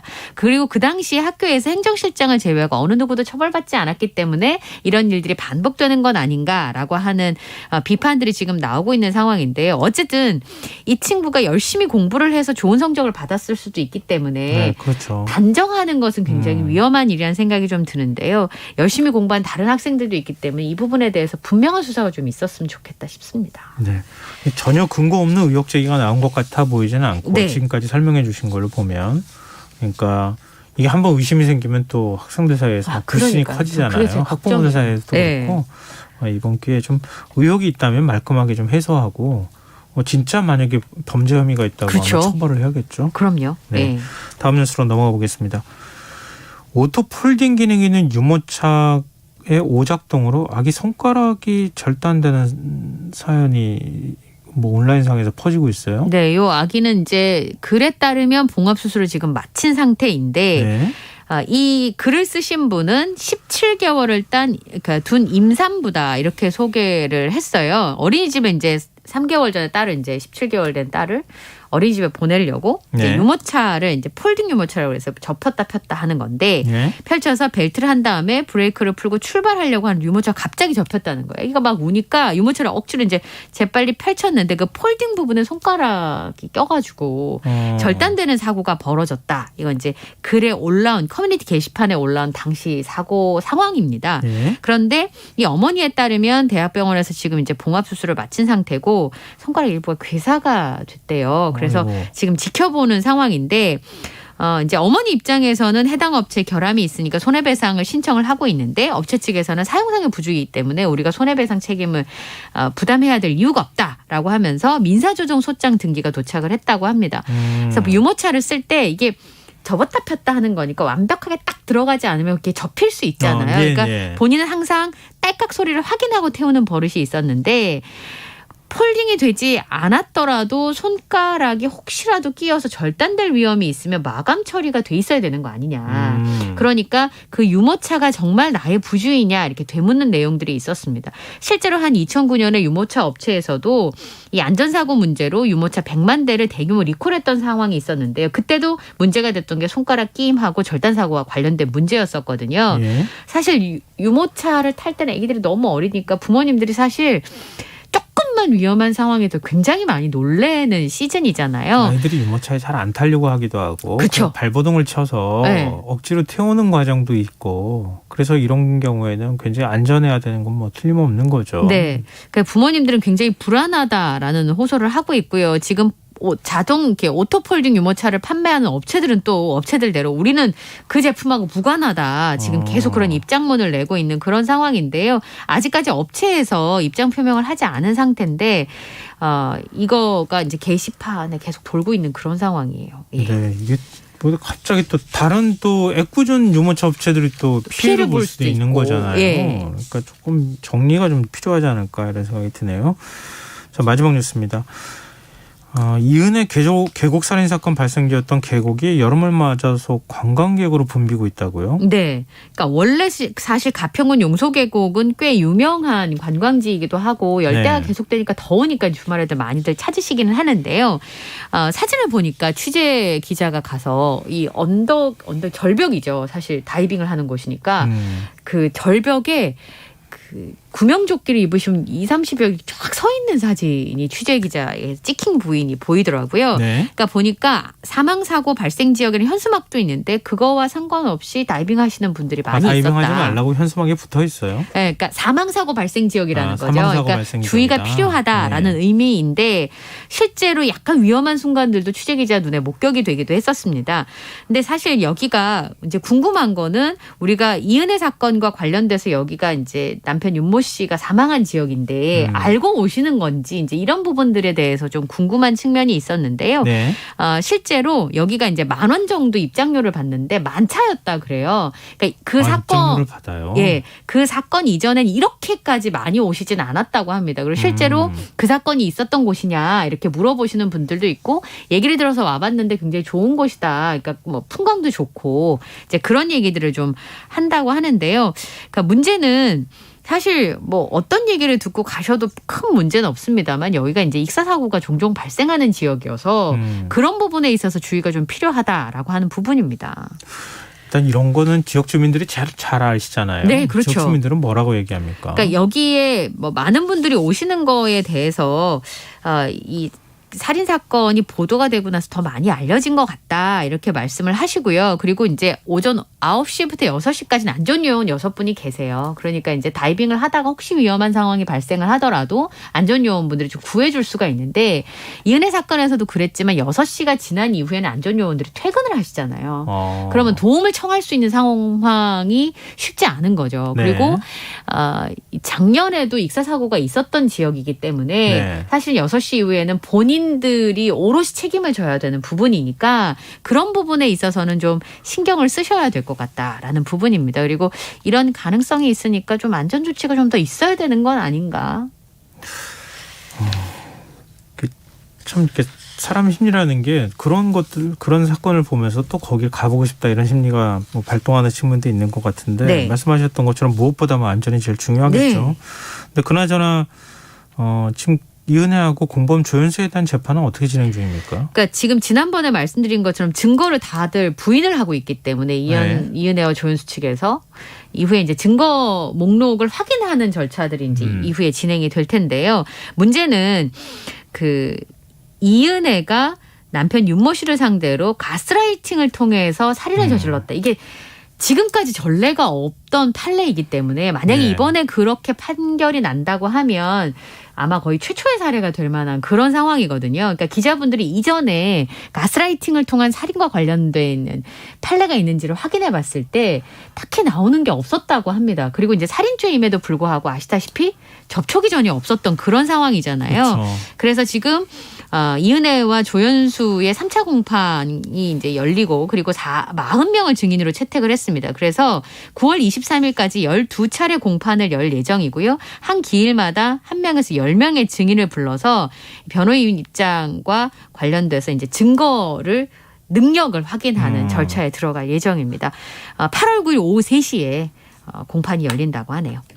과거에 그 사망자 없는 피해자 없는 살인 사건은 있었던 적이 있었거든요. 그것도 네. 사실 굉장히 이례적이었는데 이번 같은 경우에는 사실 처음 있는 사례이기 때문에 네, 그렇습니다. 앞으로도 이번 판결이 굉장히 중요한 의미를 가질 수도 있겠다는 생각이 드네요. 네.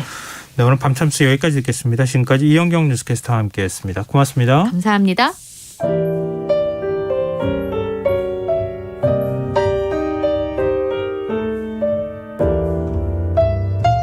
내일의 품격. 김성환의 시사야에서 챙겨가세요.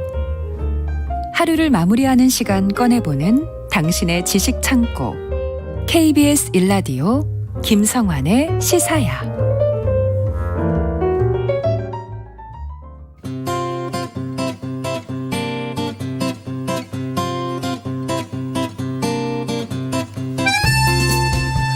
우리나라도 이번 주부터 본격적인 찜통더위가 시작된다고 하는데요. 이 올여름 지구촌 곳곳에서 섭씨 40도를 넘는 폭염이 이어지고 있다고 합니다. 유럽과 미국에선 무더위와 오랜 가뭄으로 산불 피해가 늘었는데요. 전문가들은 온실가스 배출량을 줄이지 않으면 매년 폭염이 일상화될 거라고 경고하고 있습니다. 문제는 우크라이나 전쟁의 여파로 석탄 에너지 사용이 오히려 늘고 있다는 건데요. 세계이면 오늘은 전 세계 이상기후 문제에 대해 이야기 나눠보겠습니다. 외신캐스터 전지현 씨 나와 계십니다. 안녕하세요. 네, 안녕하세요. 먼저 서유럽 상황부터 좀 살펴봤으면 좋겠어요. 40도가 넘는 국가들이 많았는데요. 포르투갈에서 이달 중순부터 벌써 40도를 넘는 더위가 이어지다가 14일에 기온이 47도까지 올라간 데가 있었습니다. 47도요? 네, 스페인에서도 같은 시기에 45.7도까지 올라가면서 전국 곳곳에 폭염 경보가 내려졌는데요. 이게 얼마나 심하냐면 10일부터 17일까지 이 유럽 지역에서 열과 관련한 사망자가 1,700여 명이나 발생을 했어요. 그리고 이제 파리에서도 19일에 기온이 섭씨 40.1도까지 올라가서 이게 150년 기상관측 역사상 세 번째로 더운 날이 됐습니다. 그래서 이날 프랑스 전역의 64개 지역에서 최고 기온이 경신이 됐고요. 영국도 19일에 런던 히드로 지역을 비롯한 일부 지역 기온이 40.2도까지 올라갔어요. 이건 기상관측이 영국에서 시작된 이래 가장 더운 날씨였습니다. 그래서 사실은 기후변화 때문에 영국도 기온이 올라갈 것이다라고 예상이 됐었거든요. 네. 그런데 이 정도의 수준은 2050년도쯤에나 가야 나올 것이다라고 예상을 전문가들이 하고 있었는데 그 최고 기온이 30년 정도나 앞당겨졌습니다. 그래서 영국 정부도 잉글랜드 지역을 중심으로 국가 비상사태에 준하는 폭염 적색 경보를 발령을 해놨고요. 22일에는 이탈리아, 폴란드, 세르비아, 그리스에서도 40도 안팎의 높은 기온이 기록이 돼서 폭염 경보가 많이 내려졌습니다. 그래서 유럽에서 최소 21개 국가가 폭염 경보를 내려놓은 상황입니다. 영국 기상관측 사상 제일 무더웠다. 처음이었다고 그랬죠? 네, 그렇습니다. 기상관측한 지 이후가 363년 만에 363년요? 네, 그렇습니다. 363년 만에 가장 더운 여름이었던 거예요? 네, 그렇습니다. 40도까지 올라간 건 이번이 처음이니까요. 영국은 에어컨도 없다고 하는데 영국도 어떻게 버팁니까? 지금 곳곳에서 철로가 휘는 현상이 발생을 했어요. 고압 전력선은 늘어져 내렸고요. 포장된 도로가 녹아서 철도 운행이 중단이 됐고 특히 활주로가 녹고요. 솟아오른 곳들이 있었습니다. 그래서 루턴 공항의 경우는 2시간 동안 비행이 전면 중단이 됐고요. 학교는 당연히 많이 휴고를 했고 이제 식당을 가도 주방이 너무 더워지니까요. 열기까지 더해지면서 차가운 음식을 제공하는 식당들도 많이 발생을 했고요. 근데 사실 영국이 7월 평균 기온이 한 20도 정도입니다. 많이 올라가도 24도, 25도거든요. 네. 그래서 냉방에 대한 투자를 그동안 거의 하지 않았는데 작년의 경우를 보면 지금 영국 가구 중에서 에어컨을 설치한 비중이 5% 미만 정도였어요. 그러니까 굉장히 고급식 일부 아파트를 제외하고는 중앙식 냉방 장치라는 게 좀 존재하지 않는 도시입니다. 그리고 런던 지하철 굉장히 오래됐잖아요. 그래서 네. 대다수 노선에 에어컨 시설이 없다고 합니다. 환기구 시설도 부족해서 만약에 이렇게까지 일정 수준 이상의 폭염이 발생하게 되면 열차 객차 안이 너무너무 뜨거워지는 거예요. 그래서 질식사고가 발생할 가능성도 높아진다 이런 우려가 나왔고요. 그래서 실제로 응급신호 전화가 일주일 전보다 10배나 늘었습니다. 열사병 환자를 구해달라는 그런 전화가 비행기가 많이 왔으니까요. 그래서 전문가들은 그럼 런던이 왜 이렇게 더 혼란이 벌어졌느냐. 런던의 철도랑 에너지 시스템, 학교, 병원은 기온이 영하 10도에서 영상 35도 사이에서 움직인다라는 걸 전제로 설계가 됐다는 거죠. 그런데 이게 40도를 넘어가게 되면 그 수준을 넘어가게 되니까 방비를 할 수가 없다는 겁니다. 그런데 문제는 이 비슷한 게 다른 유럽 도시 국가들도 마찬가지라는 점인데요. 왜냐하면 유럽의 주요 도시는 이렇게까지 더운 적은 없으니까 주택 대부분이 열을 배출하는 쪽이 아니라 최대한 보존을 하도록 설계가 돼 있고요. 날씨가 궂은 날씨가 그렇습니다. 많으니까. 네, 그러니까 상당수가 환기 시설을 제대로 갖추지 못한 상황이고 유럽의 주요 도시 상당수가 고층 빌딩이 밀집해 있는 도심 지역이거든요. 근데 녹지가 당연히 많지 않겠죠. 그러니까 열섬 현상이 발생을 하기 때문에 이 평균 기온을 더 밀어올리는 그런 현상이 나타나고 있습니다. 근데 이 열섬 현상이 지금 동유럽 쪽으로까지 뭐 확대되고 있다. 그렇습니다. 그래서 동유럽은 더 시원해야 되잖아요. 폴란드의 서부 코르니크 기상청이 기온을 재봤더니 36.7도까지 올라가서 폭염 경보가 발령됐고요. 세르비아도 수호, 베오그라드 등 일부 지역이 22일에 최고 기온 39도를 웃돌았습니다. 근데 문제는 동유럽이 아니라 북유럽에까지도 지금 폭염이 영향을 미쳤다는 건데요. 20일에 덴마크 남부 지역 기온이 35.9도까지 올라갔어요. 북유럽인데 스웨덴도 같은 날 일부 지역 기온이 30도에서 35도 사이를 왔다 갔다 했습니다. 그래서 일부 지역에 폭염주의보가 발령이 됐어요. 스웨덴 같은 나라는 여름도 짧지 않아요? 그러니까요. 그리고 여름도 서늘하고요. 네. 이런 기온을 느껴본 적이 없는데 지금 이런 현상이 나타나고 있습니다. 놀라운데요. 그렇죠. 이런 가운데 큰 규모의 산불까지 이어지고 있어요. 그렇습니다. 그리스가 지난 일주일 동안에 소방당국이 390건의 산불에 대처했다라고 밝혔을 정도예요. 이게 하루에 50건에서 70건 꼴이 지금 발생한 셈입니다. 근데 지금 이 지역의 고온에 돌풍에 극심한 가뭄이 겹쳐 있어요. 그러니까 산불이 한 번 나면 걷잡을 수 없이 타게 됩니다. 와인 산지로 유명하죠. 보르도가 있는 프랑스 지롱드 지역에서 17일에 산불이 시작됐는데 지금까지 2만 헥타르 약 200제곱킬로미터에 달하는 숲이 불에 타버렸습니다. 근데 지금 여기만 그런 게 아니라 스페인, 이탈리아, 모로코, 터키, 크로아티아 뭐 다 유럽 전역에서 지금 크고 작은 산불이 이어지고 있어요. 그런데 문제는 진화를 하려고 해도 날씨가 너무 더우면 진화하는데도 또 어려움이 있습니다. 그리고 이제 슬로베니아의 경우는 1차 대전 당시에 전투가 치열하게 벌어졌던 곳이 카르스트 지역이라는 곳이 있는데 여기에 지금 100년 가까이 남아있던 불발탄이 이렇게 산불이 이어지면 폭발할 수 있다. 이런 위험 경보가 내려졌거든요. 그러니까 진화를 하는 게 훨씬 더 어려워졌고요. 그래서 지금 유럽 산불 정보 시스템은 올해 유럽에서 51만 7천 헥타르 약 5,170제곱킬로미터의 면적이 화재 피해를 입었다라고 집계를 했는데요. 이게 지금 상반기에만 이런데 벌써 작년 한 해 전체 피해 규모를 올해 상반기 안에 다 넘어섰습니다. 근데 지금 이제 앞서 열돔 현상 말씀하셨잖아요. 네네. 이렇게 더운 게 열돔 현상인데 열돔 현상은 결과로 나타난 거고 이유가 뭡니까?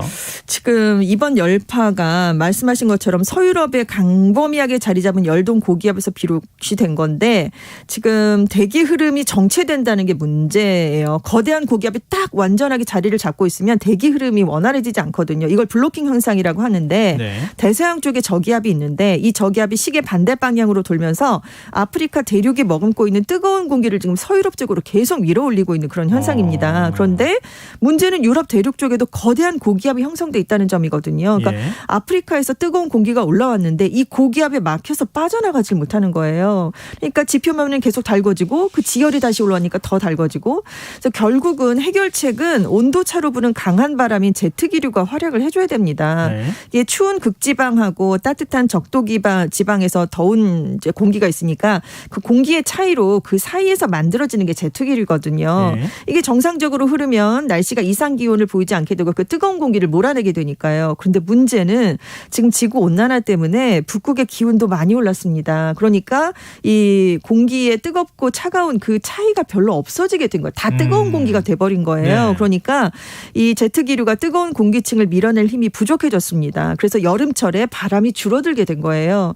그러니까 약해진 대류가 대기순환의 변화를 일으켜서 유럽의 여름이 지금 점점 더 건조해지고 있는 상황인데 이렇게 수분이 없이 메마른 땅은 또 강한 태양열을 흡수하지 못하고 뿜어내게 됩니다. 복사열을 방출하거든요. 이 복사열이 다시 대기를 달구게 되니까 이게 결국 계속 돌고 도는 악순환이 되면서 기온은 높아질 수밖에 없는 그런 상황이 되고 있습니다. 말씀 듣다 보니까 좀 겁까지. 그렇죠. 겁이 나요. 네네. 이게 또 오랫동안 이어지는데 이게 빠져나갈 길이 없으니까요. 근데 지금 이제 이상기후라는 표현도 쓰면 안 그렇죠. 되겠다는 생각이 드는데 네네. 이게 일상이 될까 봐 참 겁이 나는데. 그렇습니다. 근데 가뭄이 이렇게 계속되니까 수력 발전도 제대로 못하는 현상으로 이어지고 있다고요. 올해가요 유럽 역사상 가장 건조한 여름이다 이런 평가가 나왔어요. 그리고 지금 햇빛은 굉장히 뜨거운데 비가 적게 내리고 있거든요. 그래서 사실은 그동안 여름의 가뭄이 그리스를 비롯한 지중해 인접 국가에서는 좀 발생을 해오던 상황이었습니다. 그런데 이게 올해는 유럽 전역에 퍼졌다는 거죠. 그래서 수력 에너지 생산량이 굉장히 많이 줄어들었어요. 지금 6월 말 기준으로 이미 유럽 대부분의 지역이 가뭄 5단계 중에서 두 번째로 높은 4단계에 진입한 상황입니다. 유럽 강들 유속이요. 지금 대부분 평균 이하로 굉장히 느리게 흘러가고 있어요. 이탈리아 북부의 포강이라는 곳이 있는데 이게 별명이 유럽의 밥그릇 중 이렇게 불리는 큰 강 중에 하나입니다. 네. 근데 지금 200일 동안 비가 거의 내리질 않았어요. 그래서 지금 포르투갈도 작년부터 가뭄이 시작이 됐는데 수력 발전량이 6월에 전년 대비 25%로 줄어들었습니다. 그리고 만년설이 있어서 스위스는 이렇게 물가뭄이 별로 그러니까 가뭄이 별로 없고 물에 대한 걱정을 많이 안 했었거든요. 근데 이번 겨울에 알프스에 눈이 거의 안 내렸어요. 그래서 지금 스위스도 인근 저수지랑 댐이 바닥을 드러내는 상황이고요. 이탈리아도 그러니까 수력 발전량이 전년 대비 40%나 줄어든 그런 상황이 됐습니다. 이렇게 이제 기상이 안 좋으면 네. 살고 있는 사람들 유럽인들의 인식도 좀 바뀌었겠는데요. 그렇습니다. 그래서 지금 스위스에서는 이렇게 물 부족을 느끼지 못하다가 겪게 되니까 이제 식수로 공급되는 물로 세차를 하거나 수영장 물로 사용하는 걸 금지했어요. 그래서 어기면 최고 만 스위스 프랑 우리 돈으로 한 1,300만 원의 벌금을 물린다라는 발표가 나왔습니다. 그리고 런던도 일부 지역에 수압을 낮췄어요. 그래서 물 공급량을 좀 적게 조절을 한 상황이고 이탈리아 볼로냐의 인근 소도시가 있는데 미장원에서 머리를 샴푸로 감고 2번 이상 헹구지 못하게 제한을 하고 이게 적발되면 역시 벌금을 물린다라는 조치를 굉장히 세세하게 내놓고 프랑스 정부는 지금 왜 냉방장치를 가동하면서 문을 열고 영업하는 상점들이 있잖아요. 그렇게 영업을 하면 최대 150유로 한 20만 원의 범칙금을 부과하는데 앞으로 이걸 우리 돈으로 한 100만 원가량으로 높인다고 합니다.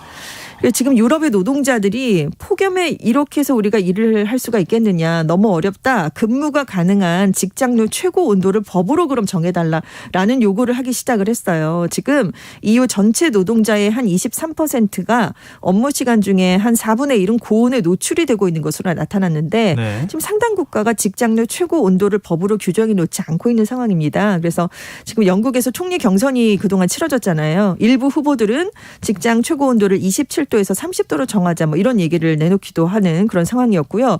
무엇보다 지금 이번 폭염으로 유럽연합에서 에어컨 수가 굉장히 폭발적으로 지금 선풍기 에어컨이 갑자기 굉장히 급증해서 팔렸습니다. 지금 영국이 아까 에어컨 보급률이 5% 미만이라고 말씀을 드렸는데 프랑스도 비슷하고요. 독일은 더 떨어져서 3%밖에 안 됐었거든요. 그런데 지금 40도를 넘나드는 폭염이 찾아오니까 영국에서 이동식 에어컨 판매가 지난 일주일 동안 2000% 이상 증가를 해버렸습니다. 그래서 이제 유럽인들도 생명을 구하려면 에어컨이 필요할 수 있다. 이런 사실을 이제 받아들이고 있다라고 워싱턴 포스트가 보도를 했는데 문제는 폭염을 계기로 유럽에서도 에어컨 보급이 증가하면요. 다 아시겠죠? 지구 온난화를 더 가속화할 수 있다. 이런 우려가 지금 나오고 있습니다. 아니, 집은 시원할 수 있지만 집 바깥으로 열기를 또 뿜어내니까요. 마찬가지인데. 그렇습니다. 미국의 폭염 상황도 심각하다면서요? 그렇습니다. 미국 텍사스랑 오클라호마주에서 20일에 기온이 섭씨 46도가 넘어갔어요. 그래서 지금 중부, 동북부 28개 주에 살고 있는 1억 500만 명 주민들에게 폭염주의보가 내려졌습니다. 미국 동북부에 있는 뉴저지주, 뉴요크랑 보스턴도 24일에 기온이 37도에서 38도를 기록했어요. 이게 종전 최고 기록을 다 경신한 수치입니다. 지난주에 미국의 370여 개 지역에서 일일 최고 기온이 다 경신이 됐고요. 지금 지금 하루 체감 기온이 39.4도 이상의 위험 수준이 높은 열기에 노출된 미국인이 모두 7,100만 명이다라는 추산이 나오기도 했습니다. 역시 여기도 지금 서부 캘리포니아에서 굉장히 가뭄이 심각했던 지역이니까요. 대형 산불이 발생을 했고요.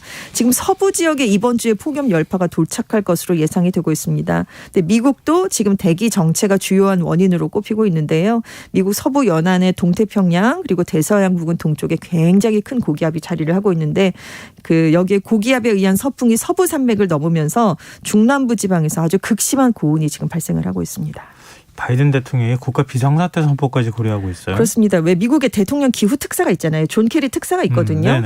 그래서 지금 바이든 대통령이 모든 걸 사용할 준비가 됐다 이런 얘기를 밝히면서 이제 알려진 건데 그동안 바이든 대통령이 취임한 이후에 뭐 경선 후보 때부터 얘기를 한 거지만 기후 변화 대응을 하겠다라는 걸 굉장히 강력하게 내세웠어요. 그래서 1년이 넘는 협상을 계속 이끌어왔는데 최근 의회에서 사실상 캐스팅 보트를 진 조 맨친 민주당 상원 의원이 인플레이션을 이유로 이 법안에 반대를 했습니다. 그래서 의회에서 입법을 통해서 이 기후와 관련된 예산을 확보하는 게 지금 사실상 어려워졌어요. 그래서 지금 비상사태 선포는 사실상 예산을 마련하는 우회로가 될 수 있는 점인데 그래서 이제 20일에 비상사태 선포하지 않겠느냐라고 전망이 나왔는데 일단은 우리 돈으로 한 3조 원 규모의 그 기후 대응 인프라 투자 대책을 발표하는 데 그쳤습니다. 그런데 지금 미국 상황이 굉장히 심각해졌잖아요. 그렇기 때문에 지금 계속해서 이렇게 지지자들 사이에서는 이 비상사태를 선포해야 되는 게 아니냐라는 압력을 지금 대통령에게 가하고 있는 그런 상황입니다. 바이든 대통령 뭐 이것저것 악재가 막 지금 다 겹친 상황인 것 같은데 네. 정말 미국 정치 상황도 어떻게 되는지 좀 저희가 지켜봐야 될 것 같고요.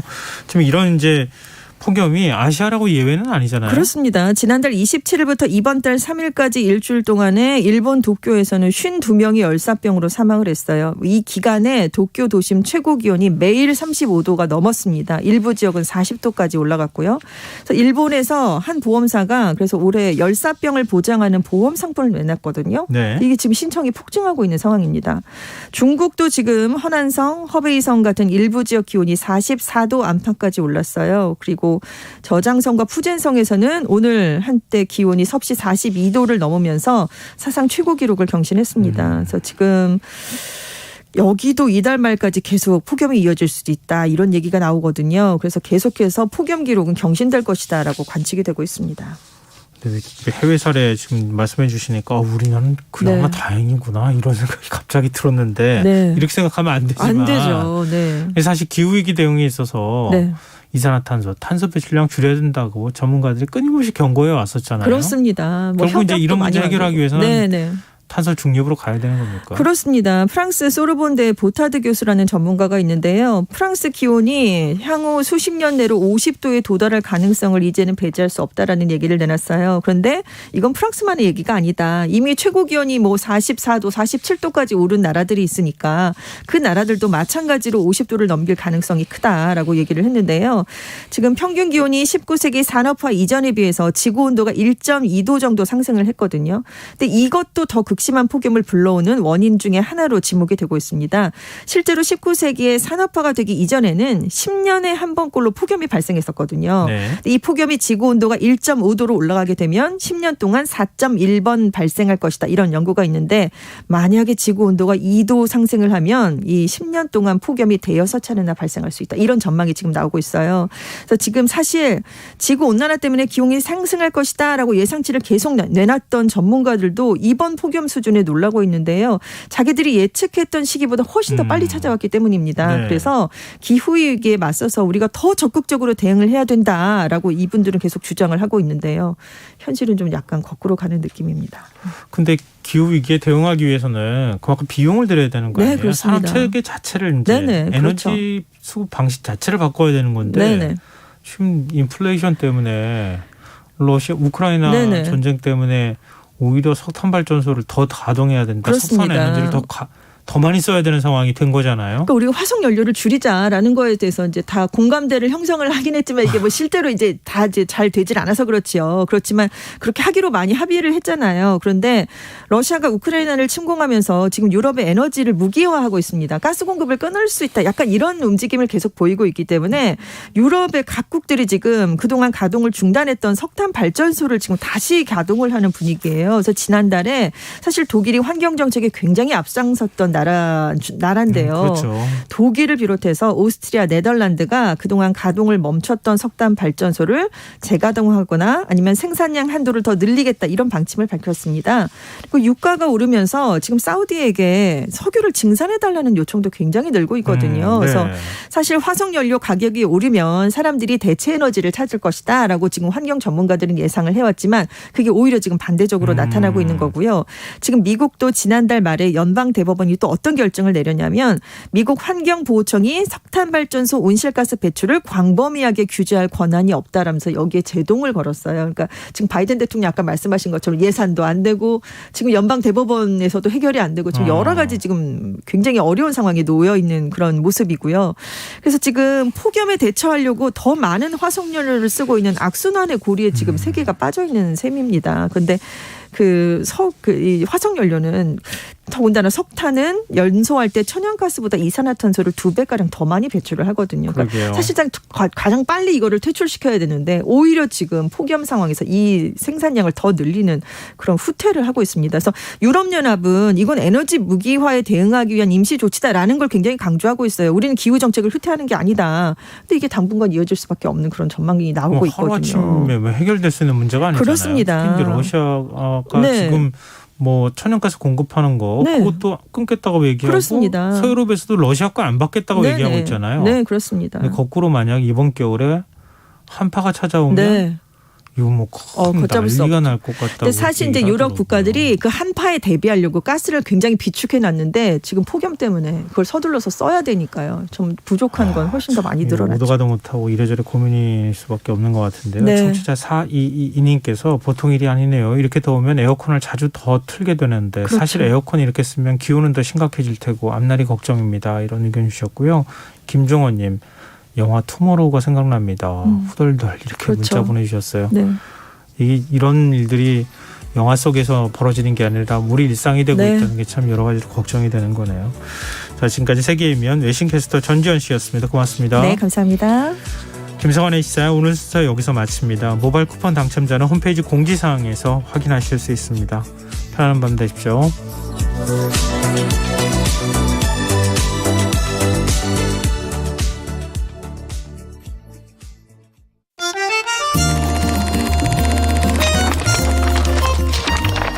이다혜의 영화관, 정여울의 도서관.